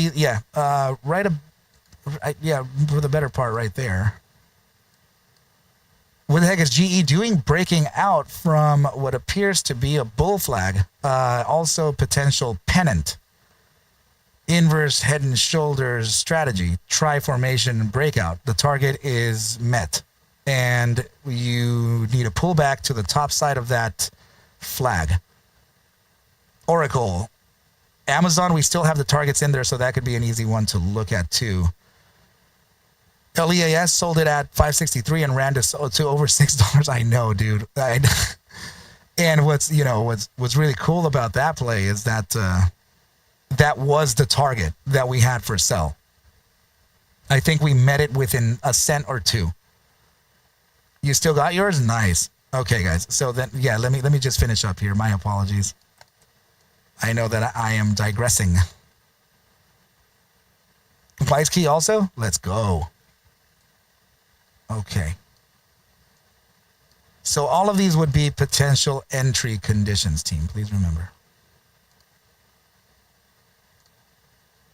I can't tell you that it is or it isn't. It's just it is present. So I have to put them there.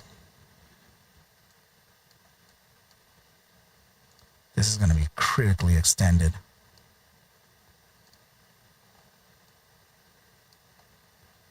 Okay, so what I think that this may do is that it's going to give you a false breakout. I think that almost everything is going to give you a false breakout tomorrow or this next session, with the exception of a couple of things that just, tend to move like crazy. You know what I mean? So, yeah, with all that said, it's just, please, just, you know what I'm trying to say? Team, this target here of 208.05 to 202.83, I'm not sure. Damn, I froze. I'm not sure that we're gonna pass below that. Okay, although your weekly retrace on that would probably be somewhere around there, right? So this is your peekaboo here, maybe 240s, maybe even 242, 243, whatever that is. And to get this thing to start retracing, it's 50%. I know you're going to be facing some bounces here, guys. So that would probably give you the double top or the slightly faked out upside on a second attempt. It's meaning that your pre-market here would start to show that upside. You'll resist at 240 to 243-ish. Pull back that. You're going to start pulling back that top side in order to close your daily time frame gap.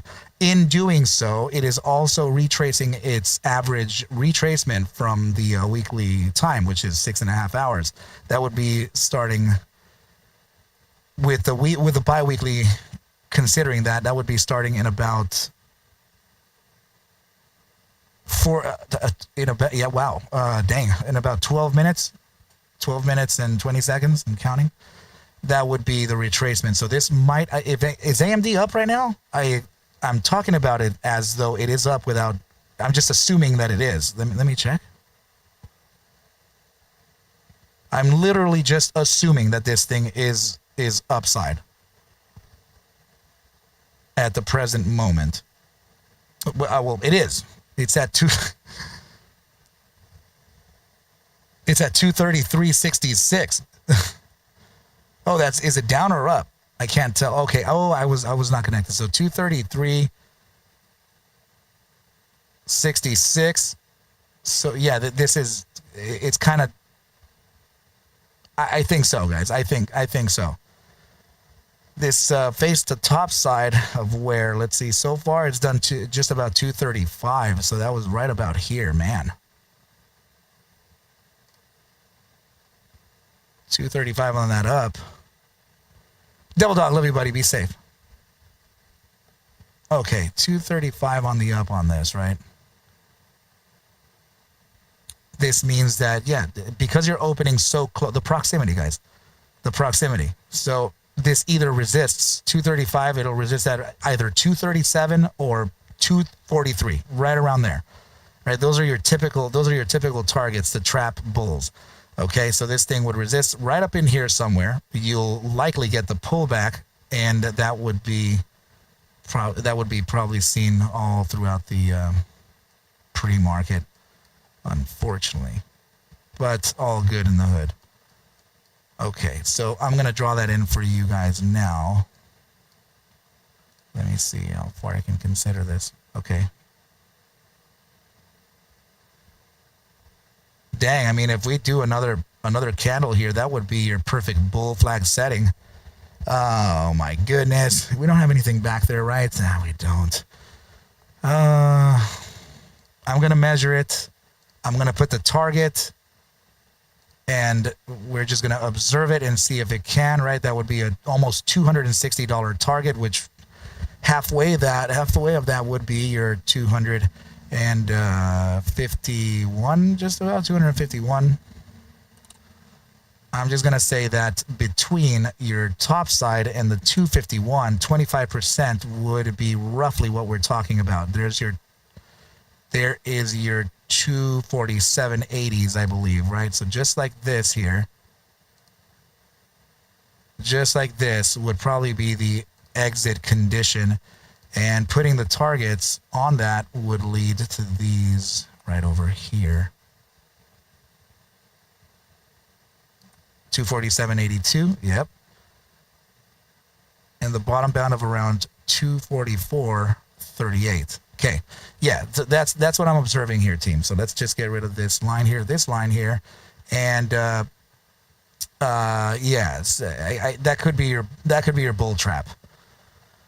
Okay, so guys, remember that I might be completely wrong on this, just absolutely like just stupid ass wrong. Please know that, okay? I can't like confirm this, you know. It's just full on discretion. Everything is incredibly bullish, yeah, but I gotta say that this also has dynamics that it should probably consider from prior, you know, instances and stuff. So this, I think, would be, guys, this is a pretty strong area of support, I gotta say, but I actually think that it may bounce here as a dead cat bounce right in here. You get that dead cat bounce, right? And this thing would then start its condition to the downside, of which is then going to try to find entries within the actual inflection points from that medium term, which probably be in here. Okay, guys. So if we get that bottom side quick bounce from this area here to reject at this point, 50% retrace, this could be around your lunchtime to closing, and this would be actually the upside from your daily and bi-daily. So these would start to 50% retrace themselves. Once it does that, probably rejects their 50% and comes back down and closes around the areas of around 202.83.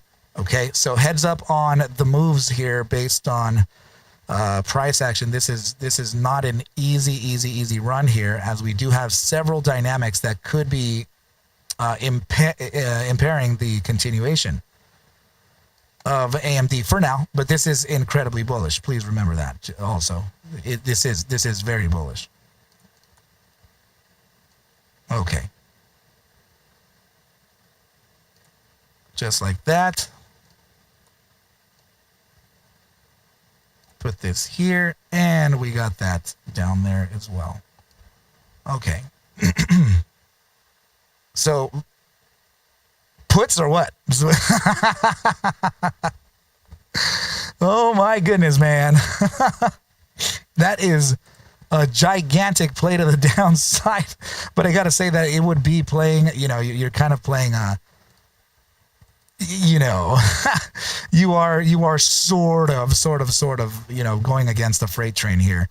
If you play the downside, you know, man, just turning little money into large monies is something that I'm a fan of, though. So just heads up on this, team. I do think that there could be some type of trap up here. Liquidity grab. Valuations could also be located right up there too.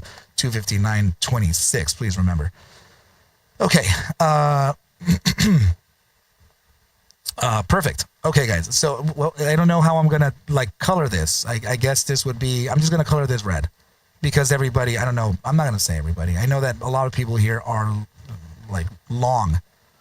So if there is condition for this, I would say entries would probably be in this zone here. I don't know that we gonna, guys, if we start claim structure, anything beyond 185, that may give us a good short, right? We're moving a daily ATR of 11 points. So this means that it's going to take 2 days of retrace. So we're sitting at a probable opening of around 233, you know? So 11 points below that, that would be your like 219s. So that would be this area here, around the 220.44 to around 229.75. So just heads up, guys, heads up that this is a pocket here that we could face some type of whatever. So the closing of this would actually be maybe Tuesday or even Monday, who knows? So let's just see what's up. Okay, guys, this is a pretty gigantic play. And I guess we could play the downside on it, but just be very, very, very scary, Jerry Lee. Careful on this, okay? Well, if you have a margin account and you can play short shares, then yeah. But otherwise, I was talking about longing puts. I generally wouldn't suggest my beginners to short right away. So. Shorting the market is margin based, and that could, you could lose a lot, like infinitely here. So, an options contract, when you long a put and you bet the downside long, you would just be, at risk of losing what your cash entry is. That's it. No, and it doesn't exceed that. You know what I mean? So, but with that said, I think that this is a pretty good chart here to post up for now. And, continue the analysis here, guys. So let me post up this chart right over here, dude. Oh my god, my voice. Let me get some water, team. It's really running out here. Hold on. You hear me? Dang. Hold on.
Coin, buddy. Coin, do you know how far the man, the SPX runs? How far back it runs against the ES? Is that like 30 points? Like if the ES is at 67.90, could the SPX be like 60, maybe 67.60? I'm not sure if that's the actual conversion of the pullback, but you don't know. Yeah. Do you think it's around there though? Does that sound right? Because for me, I think it is 30 to 40. But I just wanted to know if you've ever studied that. Okay. Okay, team. Let me just finish drinking this water here. You gotta chug it.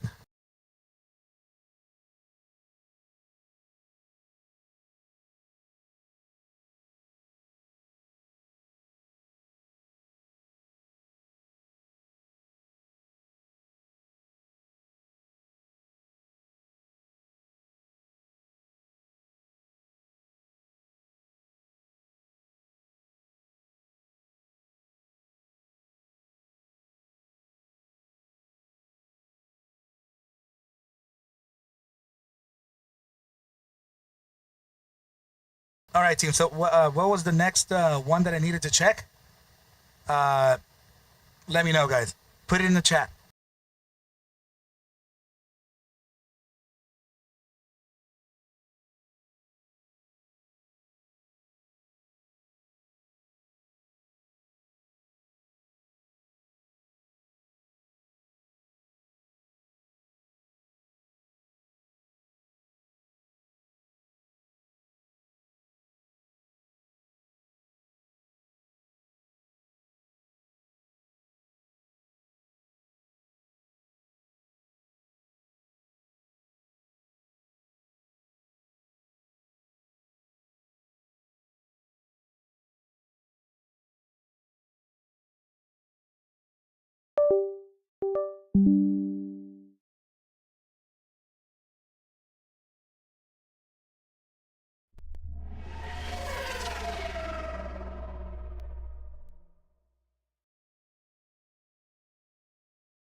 Okay, let's do it. So we were talking about the the Oracle ticker. Sebastian, yeah, Amazon and Oracle, I believe, were Amazon specifically. I believe that Amazon could be one for the Coin was telling me about the rotation, and I am absolutely convinced that it could be that. Right, guys. So the entry conditions on this, I know, kind of dropped a little bit below us, right? 224.10 to 221.83. Just to know real fast how far of a downside that is, should you have been risk on that bottom side, guys. So this would be a -1.06% decline upon your entry conditions. That's still kind of within my parameters of the risk on, for example, shares, right? Of course, your contracts are going to suffer a bit here, potential -20%, something like that. And shares, you know, when you're writing shares on something like this, you know, you could easily tap into your 4% below inflection here. Okay, so let's go ahead and now see the continuation of this, you know, for this move here. Let me catch the... Right. We were validating your equal reaction, right, guys? So this is your top side. This is your bottom side of this move here. So, I mean, we could use both of them. We could use either or, right? So if this truly is it here, then, you know, it does this top half doesn't really match that bottom half. I wanted to kind of make it match here. So these are absolutely kind of matching here. So we're breaking above now, officially above this 50% zone, and I do think that this may actually show some resistance at around a 228 to 229 maybe, and potentially pull back the market, as I do see that all of this could be introducing the probabilities. The weekly time frame, bi-weekly time frame, your 2-day, 1-day, all of those similar stories all the way across. The only exception here would be that AMD, would be mentioning some kind of a ridiculously bullish statement here that would just completely invalidate the world. You know, that's the only way. So I think that your pullback is not really.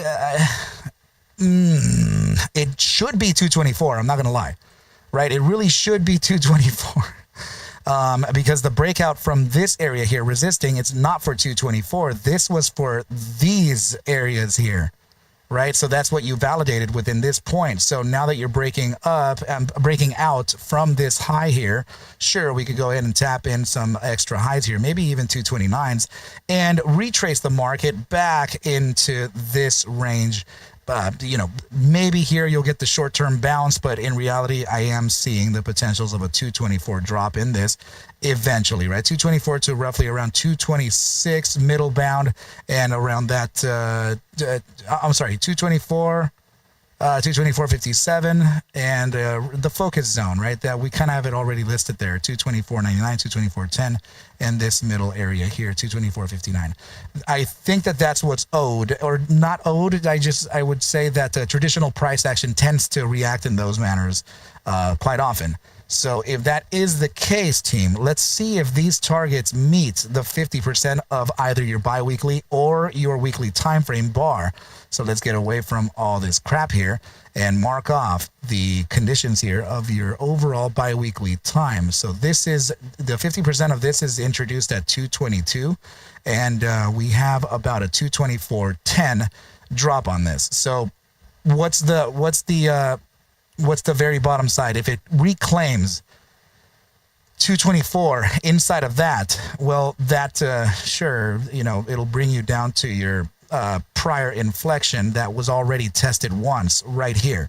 But that's reclaiming structure, guys. That's very dangerous.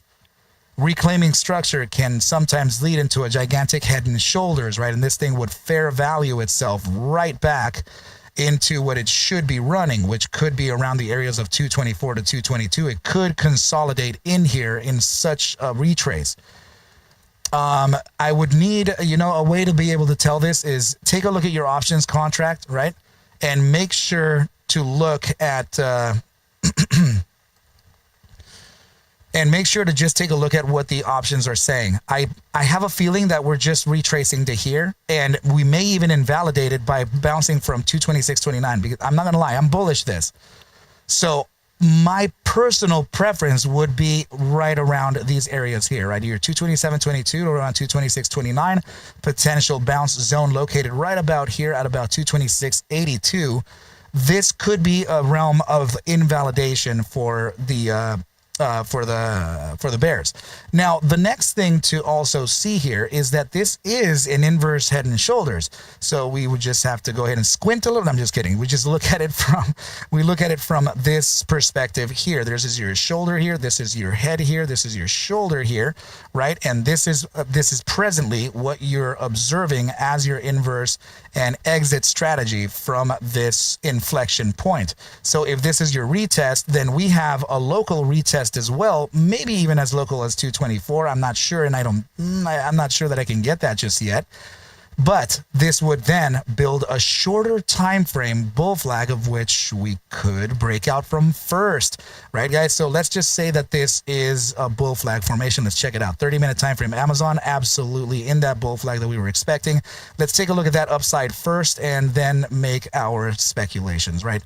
So here we go. Tick, tick, tick, tick, tick, tick, tick. Right about down there is your measured potential move on the bull flag formation, AMD 30-minute. That's 229.67. Which is exactly where I was talking to you about a resistance first, right? We would run to the upside on a peekaboo up to that 229 target, potential 228.78 resistances, and then pull back the market at some point here, right, team?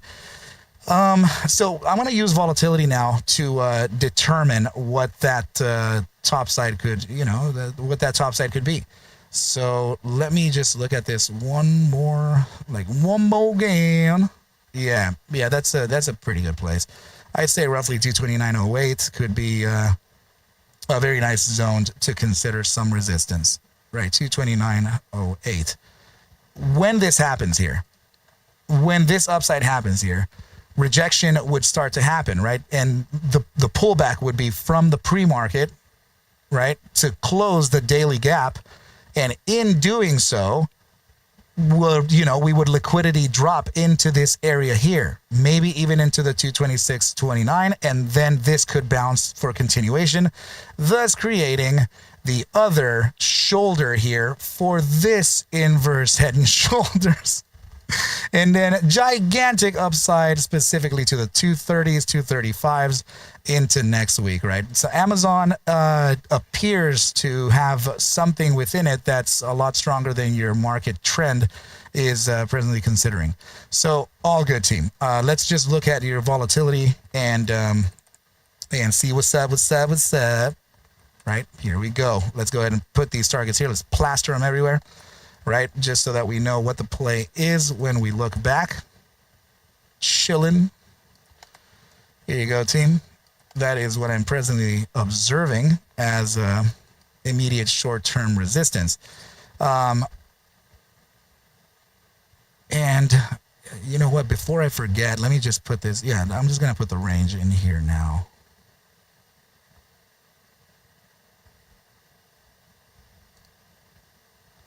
I'm going to do this in this fashion here. Get rid of the green box. Make this our focus zone, because I think that this could be an area for us to consider. You know what I mean? Just like that. So these would be the, focus like that. So then we're going to make this one, your typical green. Something like that there. And, get rid of some of these lines here. All right, team. So your border is feeling a little weird there. Okay, great. Liquidity bottoms. I don't know that we're going to reach all the way down there, team, but sure, absolutely consider that 225.83 right up in there. All right. So now trajectory on this. I'm going to try to see if I can highlight within volatility. So let me just go ahead and take a look at that now. 2-minute time frame. Let's go ahead and start it from there. And make the math here according to what's present, price against stats, or physics, better said. 2-minute time frame upside here, continuing upside into the 3, 4, 5. We still have upside into the 10, 15. 20-minute time frame still upside, 30 up. Wow, hourly up, bi-hourly up. Still looking at upside for the 3, 4, 6 even. Okay, 8-hour time frame still on the upside. Dang. So 12 hours of upside. Still into the daily. In fact, that's looking really bullish. My goodness. All right. 2 days of upside. 3 days of upside. Are we ever... 5 days. Almost done. Almost done. Good. What? Hold on. Let me do a 9-day. Or... because damn, bro. Okay, guys, is my voice still in here? You still hear me? All right, 9 days. I'm gonna take myself out of the Wi-Fi. Oh, I am out. What? Still good? Oh, there were more. Damn. Okay, I see you guys now. All right, 8 days. Let me see the 7 days. All right, 8 days would be your total upside. Oh my goodness. It's I don't know if it probably still has way more to go, but let's see. Current ATR top would be 239.80. 239.80. Obviously, the hard target is around 238. Yeah. Hard targets on this are actually 235.25.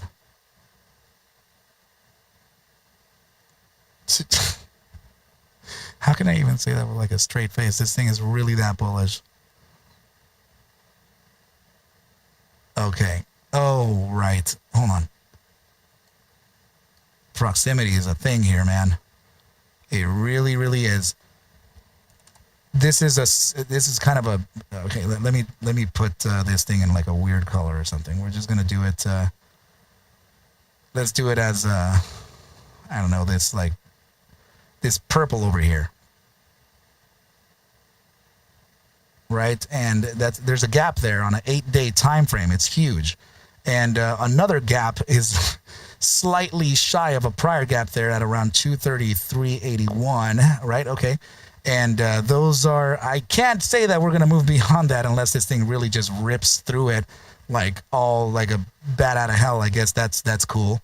You know what I mean? But should it be that it actually does some ridiculousness like that, then your upper bounds, I think, would be roughly around here at 236.26. Okay.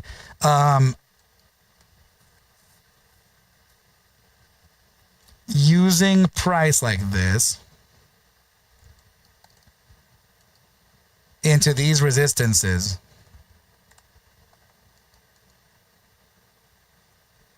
would really mean that there is seriously no pullback at all. So, but I'm going to tell you, team, that there will be, there will be. There's no one direction on this thing, man. This ain't no boy band, right? So this would really, I think you're facing your 229 here, guys, and really not.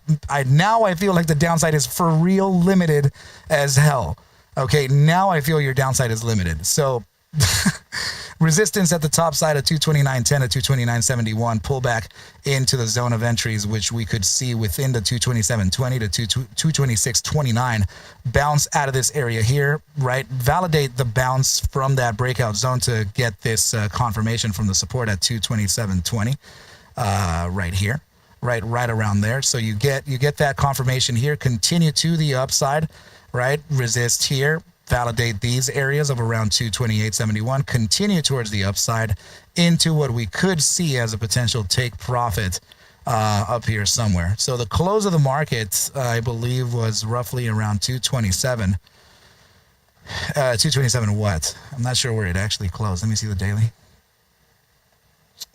Close on the 219.39. Whoa. No. Yeah, 227.74. There we go. 227.74 was the close.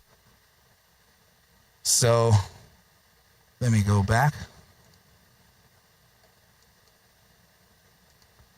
227.74.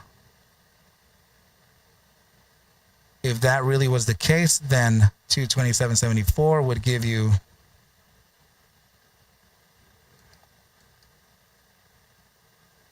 this would be your topside targets for mañana. Yeah, really in here, 232.53 to 233.81. I mean, if we get a parabolic extension, sure, you know, screw it. Let's go to 236, right? But I really feel like this could be it. I'm going to run this, guys, just based on outside of statistics. I feel like this is going to, guys, I feel like this is going to ignore the pullbacks of your weekly and bi-weekly. I don't usually say that. So it might actually be very wrong. Okay, I very rarely say that it's going to avoid statistics. Oh, God. Okay, so, yeah, from a larger perspective here, this is still not enough. I need at least a weekly. Okay, weekly time. Confluent tops on this. You see a 5-day, I need a little more grain. Oh, my goodness, seriously? Yeah, I'm gonna pull it back just a little bit. 232.77 bottom side is good. I have to extend this just a little bit to this target here with a center bound of around 233.38. Yes, that is what I think could be your exit condition for tomorrow, should everything play out the way that it should, and should we have all good news and no bad news from any type of tariff or some freaking government ridiculousness, right? So you're really banking on everything dandy all the way across freaking full port Friday, right? So I hope it works out that way, team. So Amazon is looking pretty damn good here. Wow. Okay, here is that centered target, right? Just about this point here. Okay. Nice. Liquidity tops, I guess we're going to put them there. It could really be something like that. So let's just make this super red condition. This would also be a red. What contrast here we get? Let's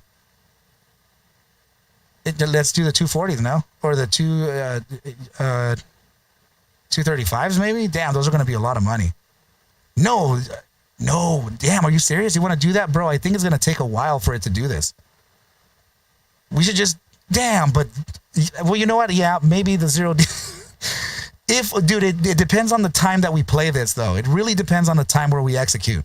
Because if we execute at freaking, like, 2 hours prior to the close, we shouldn't do the 0D. The rate of theta at that point is just massively bearish. I think, oh, dude, dang it, man.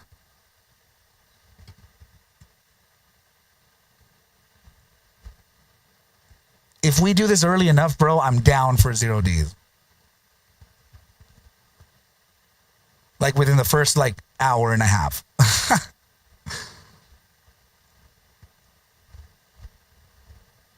Yeah, but you know. Yeah, that would be at the money. Damn. I just want like huge volatility. Degen volatility. All right, well. You can't always get What you want? All right, here we go. Let me just draw that. Sebastian, let me know which ones you thinking, Fufu. All right, here we go. So this would be just like this here. Back into the areas of liquidity. Potential entries could be on the yellow zone and pretty much not at the liquidity zone bottom either. So all good in the hood. Fair enough, right? This could be your 228.21. Bounce to validate roughly around where we close at 227.59 to 220. What is it? 227.25. It's written there. 227.20. Inverse head and shoulders potential larger time frame bull flag would lead towards a breakout from this money, and that would probably take us to somewhere of a magical land.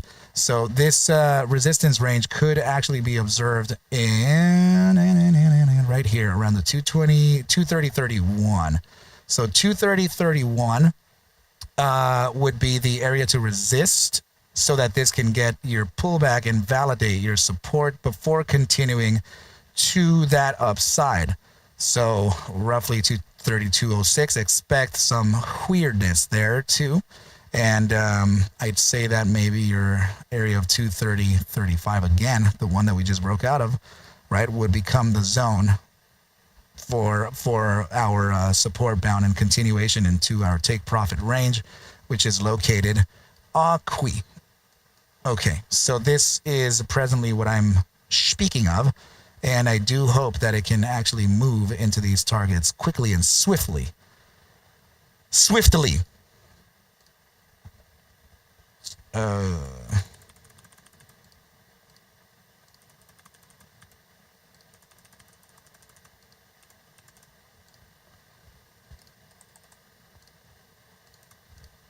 All right, so there you go, team. This is what it is, Oh, you got something up there, Sebastian? Let's take a look. Here is the AMD chart, and let me observe what you have, good sir. So let's see. 0 day to expiries, right? 240 strike, 74 cents at the present moment. And it looks like it wants to break out. Let's go. Okay, man. Those are 7 days? Oh, did I read that wrong, or what the heck did I? That's I see. I didn't catch the dates on these, bro. Where the heck is the date? Right, is this it? Right? Oh, 220. Oh, 2025 October 17th. That was a random dude. That was just a phone number to me. You know. Oh my goodness, man. All right, fair enough. Let me go post it in the thingy thing over there and be good. Hold on. I need to make sure to keep this boy up and running here. Let's see what your daily is doing. Slightly pulling back like a liar. Okay, let me switch the screen, guys, and let me do the post up in the lounge. All right, lounge. This is play number 4. Okay, and let's try a little bit of some Oracle, yeah? Oh my goodness, dude. So let's do it.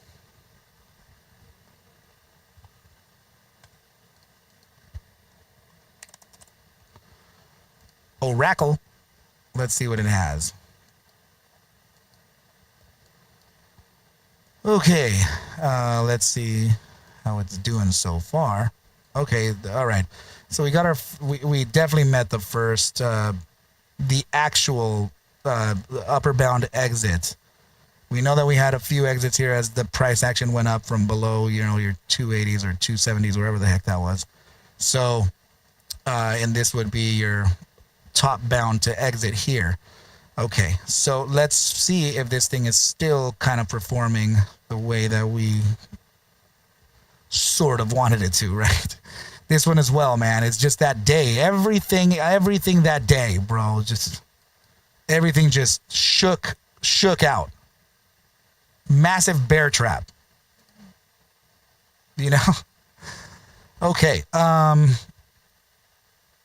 Oracle is completely bullish. This feels like it has a bull flag breakout on a bi-hourly time frame. So if that is the case, let's see what's up. Sorry.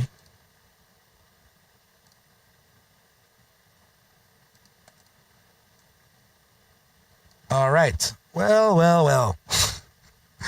Taking us to the target of just about 306.30. This is a soft gap on a 2-hour time frame, which is Euro Open, right? Traditional post-market close to Euro Open. It's certainly able to give you some resistances there. So I would say that we could be focusing on some type of resistance starting at about 305.11. 24-hour market range of 43. Damn, dude. LAES was a freaking sick play too, dude. Okay, so upside is what I'm observing here first. And could it be that Oracle also has the potentials of ignoring, you know, your stats and all that? Like, do we actually have that? The problem is that you're breaking out from a very, very concentrated area of resistance here, you know? So this typically, I mean, I guess it's doing it now. What's the 12-hour doing? Did it bump up? I guess it did. And the 12-hour time frame is very nice here with volatility. So that means your prior time frames are upside too. Oh my goodness. Look at that. Yeah, your 6-hour, your 4-hour and 6-hour, but specifically the 6-hour time frame and your 8 hours are looking pretty good. Nice.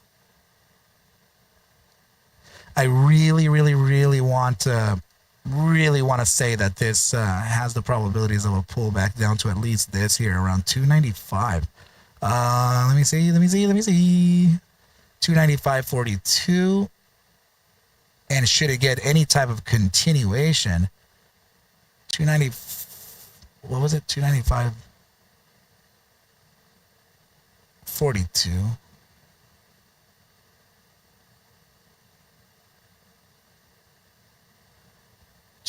I mean, that's really random there. I hate doing that.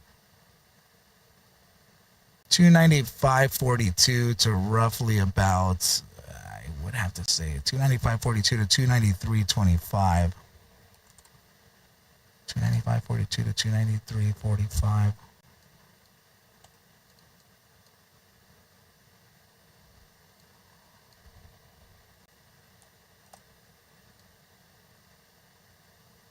Let me put that there. Yeah, let's see, 42.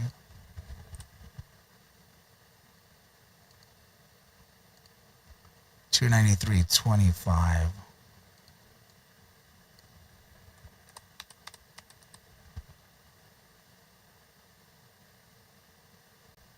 Okay. Yeah. I'm gonna determine that, of course, but who knows if it's gonna do it. The thing froze. Hold on. Get rid of that. Use that target, whatever that is there. Because I remember it was specific. It was. Okay, and this. So I'm looking for potential entry conditions to be set in here on Oracle. Let's make this of a green color. Roughly like that.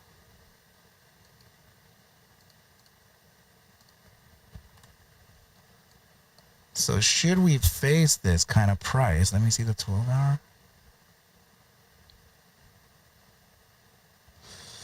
Guys, I gotta say that there is a strong probability of getting this resistance in maybe the pre-market. So it's still bullish. So it could go past 301.12. So if it does get past 301.12, that would be a gigantic move. Let me see. I'm gonna go and check where it is. ORCO.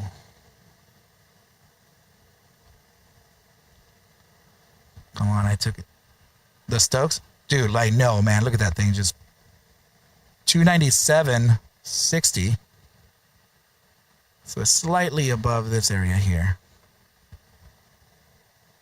Yeah. Yeah, dude. I think this is going towards year 301. This may give you a little bit of a fake out. Retrace here by market open. 293.97 entry conditions to 295.41. Like this whole area here. This would be your entry conditions.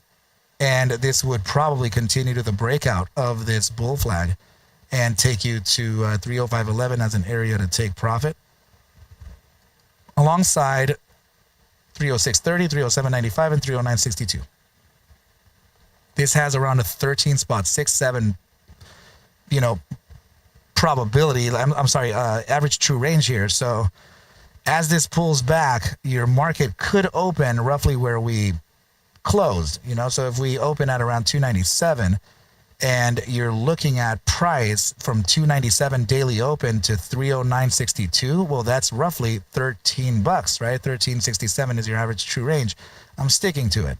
So I really do think that, starting from the 6-hour time frame, which is really, really bullish on stochastic momentum and volatility, that could be the area to consider, which would be anywhere between the first 30 minutes to the first hour of the trade, where you're gonna do that turn, trade the turn from a downside towards the upside, a pivot.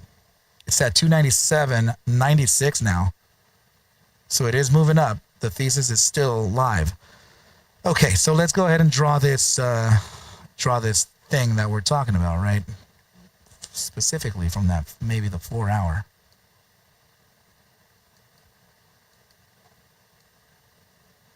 Okay, yeah, there we go. That's pretty nice. But maybe do something with these here. Okay. Upside trajectory on this is likely the first move. Potential resistance at 299.90, validate 298.54. Same situation here at 301.05, 299.56. Continue to the top side, not get your actual take profit on this, but you may actually experience some resistances prior to that, and that could be your peekaboo top side. I think that it could happen roughly at around 303.16. So 303.16 or 303.10, whatever that is, let's leave it at 05. That would be the zone to pull back this thing, validate your resistance, head and shoulders formation, right? And then continue zigzagging until you come down towards the area of liquidity where we feel that we can catch entry for. This, again, right, would prove that you need that immediate short-term zigzagging action again, all over again, right? The whole stupid thing. And this would start gaining some speed towards that upside. If there is a rejection here, expect a bounce from your prior areas, even the gap, maybe 302.06 right before that, and then your potential top could actually serve us tomorrow. So that would be great. I'm giving you this as though you're looking at a 15-minute time frame or a 10-minute or something. That's why it's so zigzaggy. But I figure that it would be good for you to at least know how dynamics are kind of working here, So Oracle is looking spicy. It is looking very good, team. I like it a lot. 302.06, I think I said. Yeah, somewhere around there. Perfect. And then this would be the last one, and we are good to go. Nice. Okay.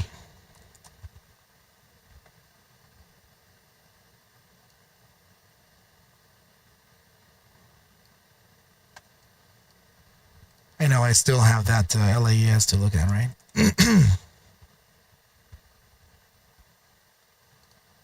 Let me see. There is the Oracle ticker team.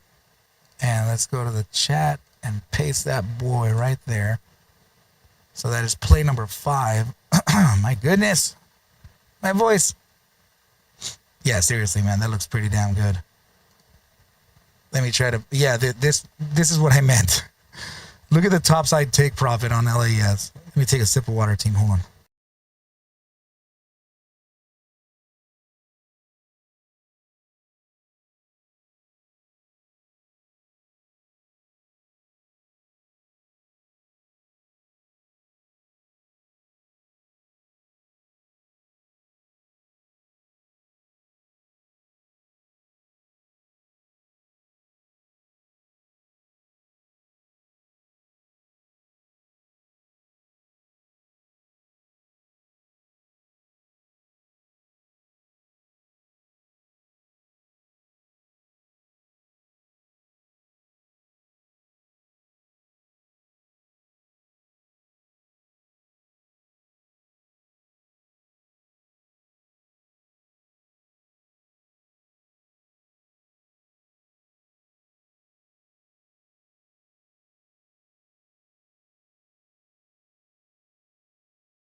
All right. Oh my goodness. What a marathon, man. Let's take a look at the continuation signals for LAES. Remember, guys, that's not really my top side target. I'm still looking at probabilities of even higher targets on this. It's pretty nice that, you know, we can observe something like this and kind of take advantage of where it can go. So some of these upper bounds are roughly based on the IPO of the ticker itself. So I'm just going to go ahead and kind of correct that here and say that this could be a very important zone to consider, 850. Well, you know, I'm saying that when we get there, but it's the probabilities are really getting closer and closer to consideration, man. This is really bullish. Yeah, me too. So we're breaking out of a zone now.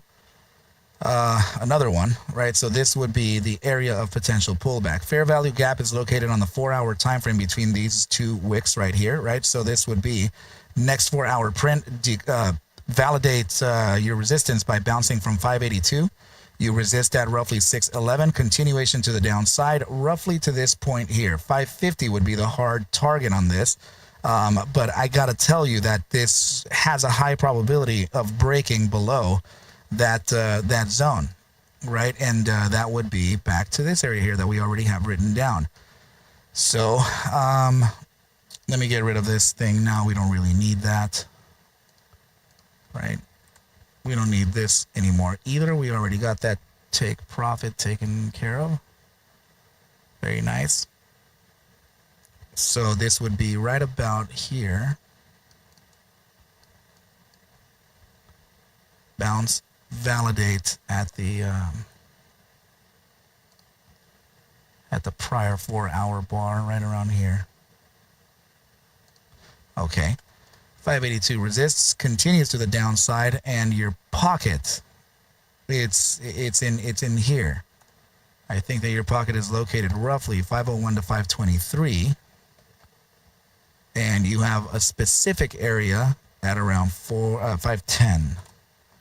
Okay, so we have a focus on this too. It would be very much your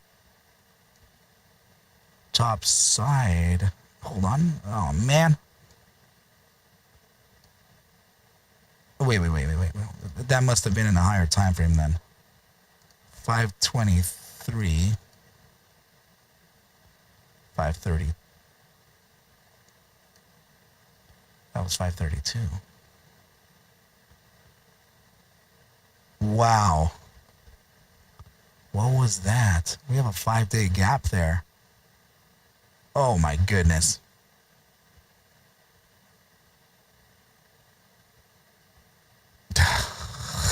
Man. Okay. Yeah. We need to take into consideration this wick here. And we also need to take into deep consideration this here. And this would be your middle bound. I see it now. Man, yeah, that's I'm so happy that we looked in this time frame here, guys. 528. This can invalidate your downside continuation, like, I mean, very, very strongly. Very strongly can this invalidate. So what I'm trying to say is that LAES is preparing a bear trap.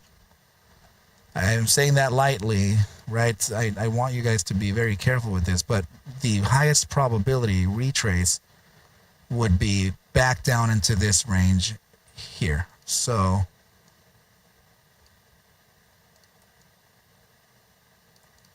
a total range is nice in here, but I'm just going to kind of draw it in like this.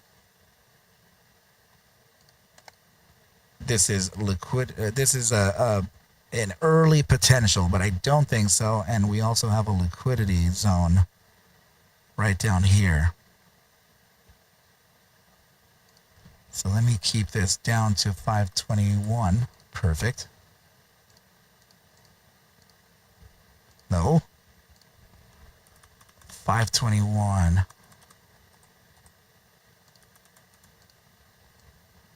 Okay. Perfect. I guess I'm going to adjust it a little bit. 503. 503, my final offer. Okay. Okay, I think I got it. Let me see your buy hourly time. Okay, so yeah, I think we have enough time to even consider the bull flag break. See how everything has a bull flag at like, you know, post market? That's like the preparation to trap everyone. You know, you're going to get caught buying the freaking top. Do not buy the top. Right? So this thing potentially breaks out, gives you a target of around 657. We already have that target there at around 658, right? So I would really, really be careful here. So I think that should we face some kind of resistance up there, then you're higher. Oh my goodness. Is that really? You have a daily time frame there. Hold on. What's 638? Oh, wait.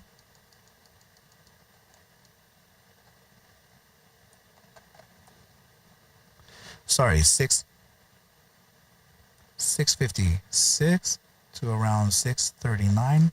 Let me see.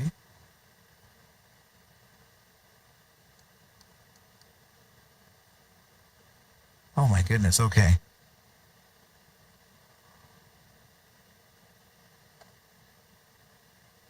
Where is... This doesn't have 24-hour trade, right?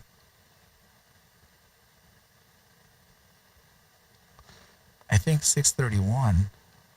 There it is. Where is it right now, bro? Is it up here?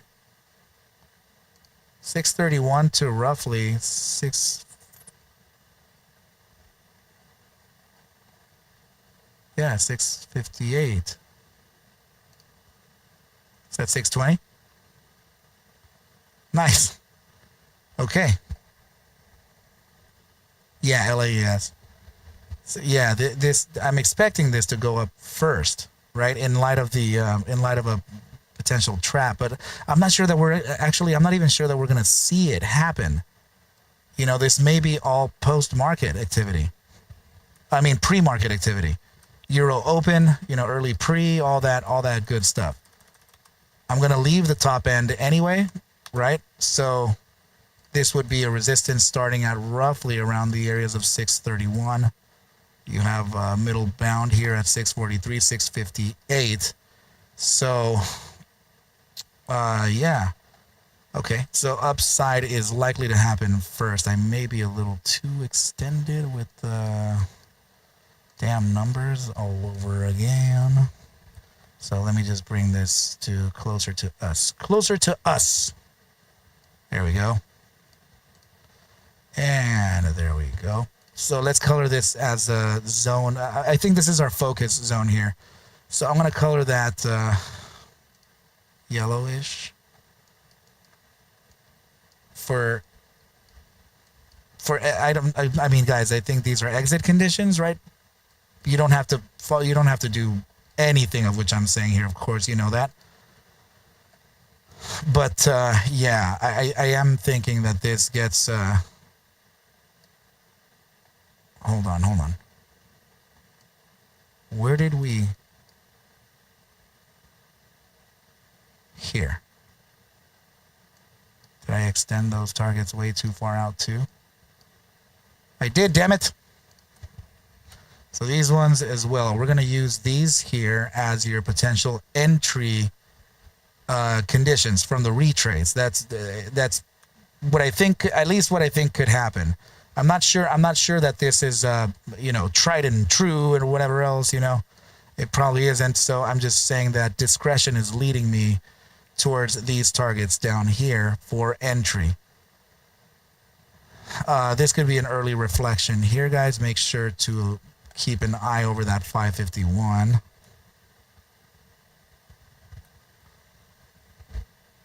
Okay, and this is gone and this is gone. Let's do it.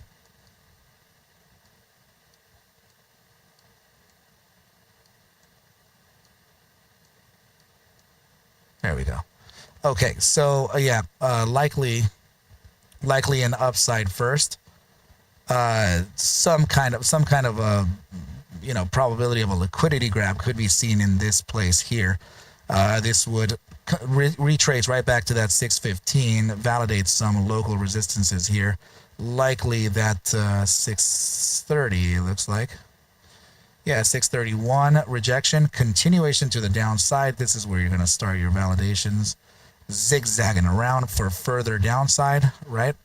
And this would also show you the potentials of entry somewhere along the lines of these areas here. I feel like, yes, we have a 551 in line there, but I do feel like we could actually dip right into this zone here, 537, 28, and 21.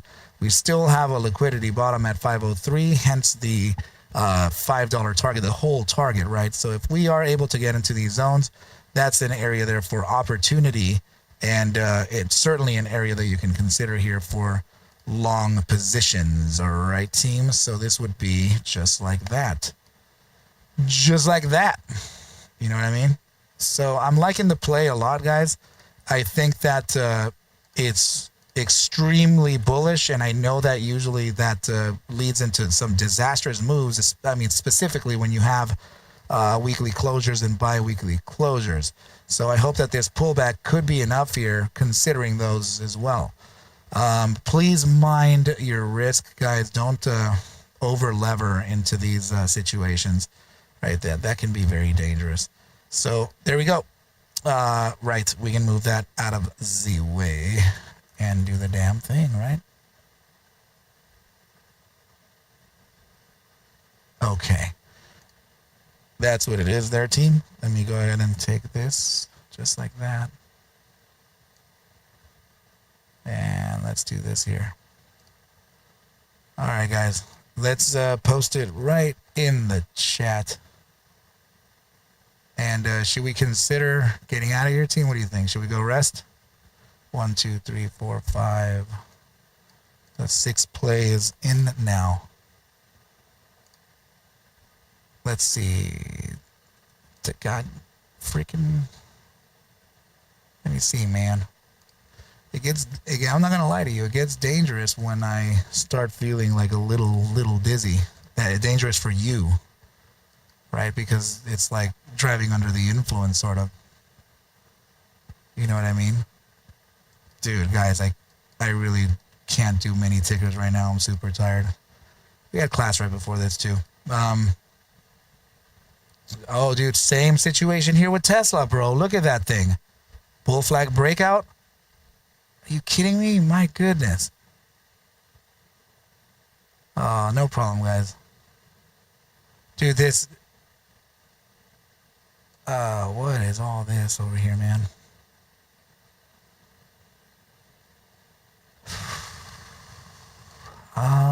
This doesn't look so bearish, but it is actually, I think you're kind of retracing here, man. You probably have a good upside continuation.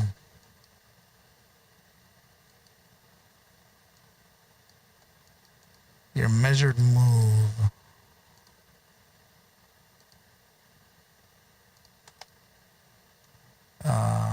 Would be roughly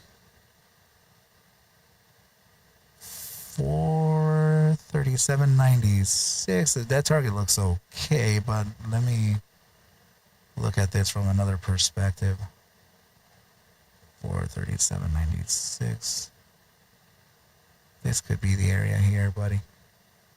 Hard targets are 437.73-ish.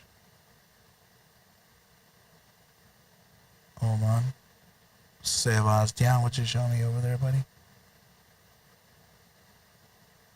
Actually, right here. 438.44. What you got? What you got? What you got, man? Ethereum is dropping? Dang. And we're accelerating? That's the inverse head and shoulders, though. It's looking okay, man. It's looking pretty damn good. I think that Tesla has this continuation here, bro. You still have upside in the 4 hour, 6 hour. Wait, let me see what that 6 hour did. Is that downside? Actually, no, it's still upside. 8 hour time frame, still upside. Dang, 12. And okay, so it would be roughly a day's worth of upside. So what's your post market close on this? 434.96. You have around $18 of upside, so that bull flag would actually take you to the freaking moon.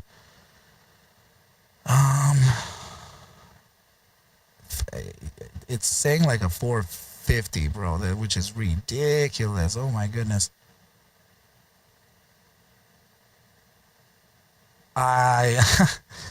I'm gonna say that oh goodness, dude, there's so many gaps in this. But I mean, if it extends like that, I don't think it'll make it all the way to the 30 to the all the way to the 49. I think that it could make it to this level right about here. Let me see. Actually, it would be right about there, 444.36. So very similarly to that. Let's see.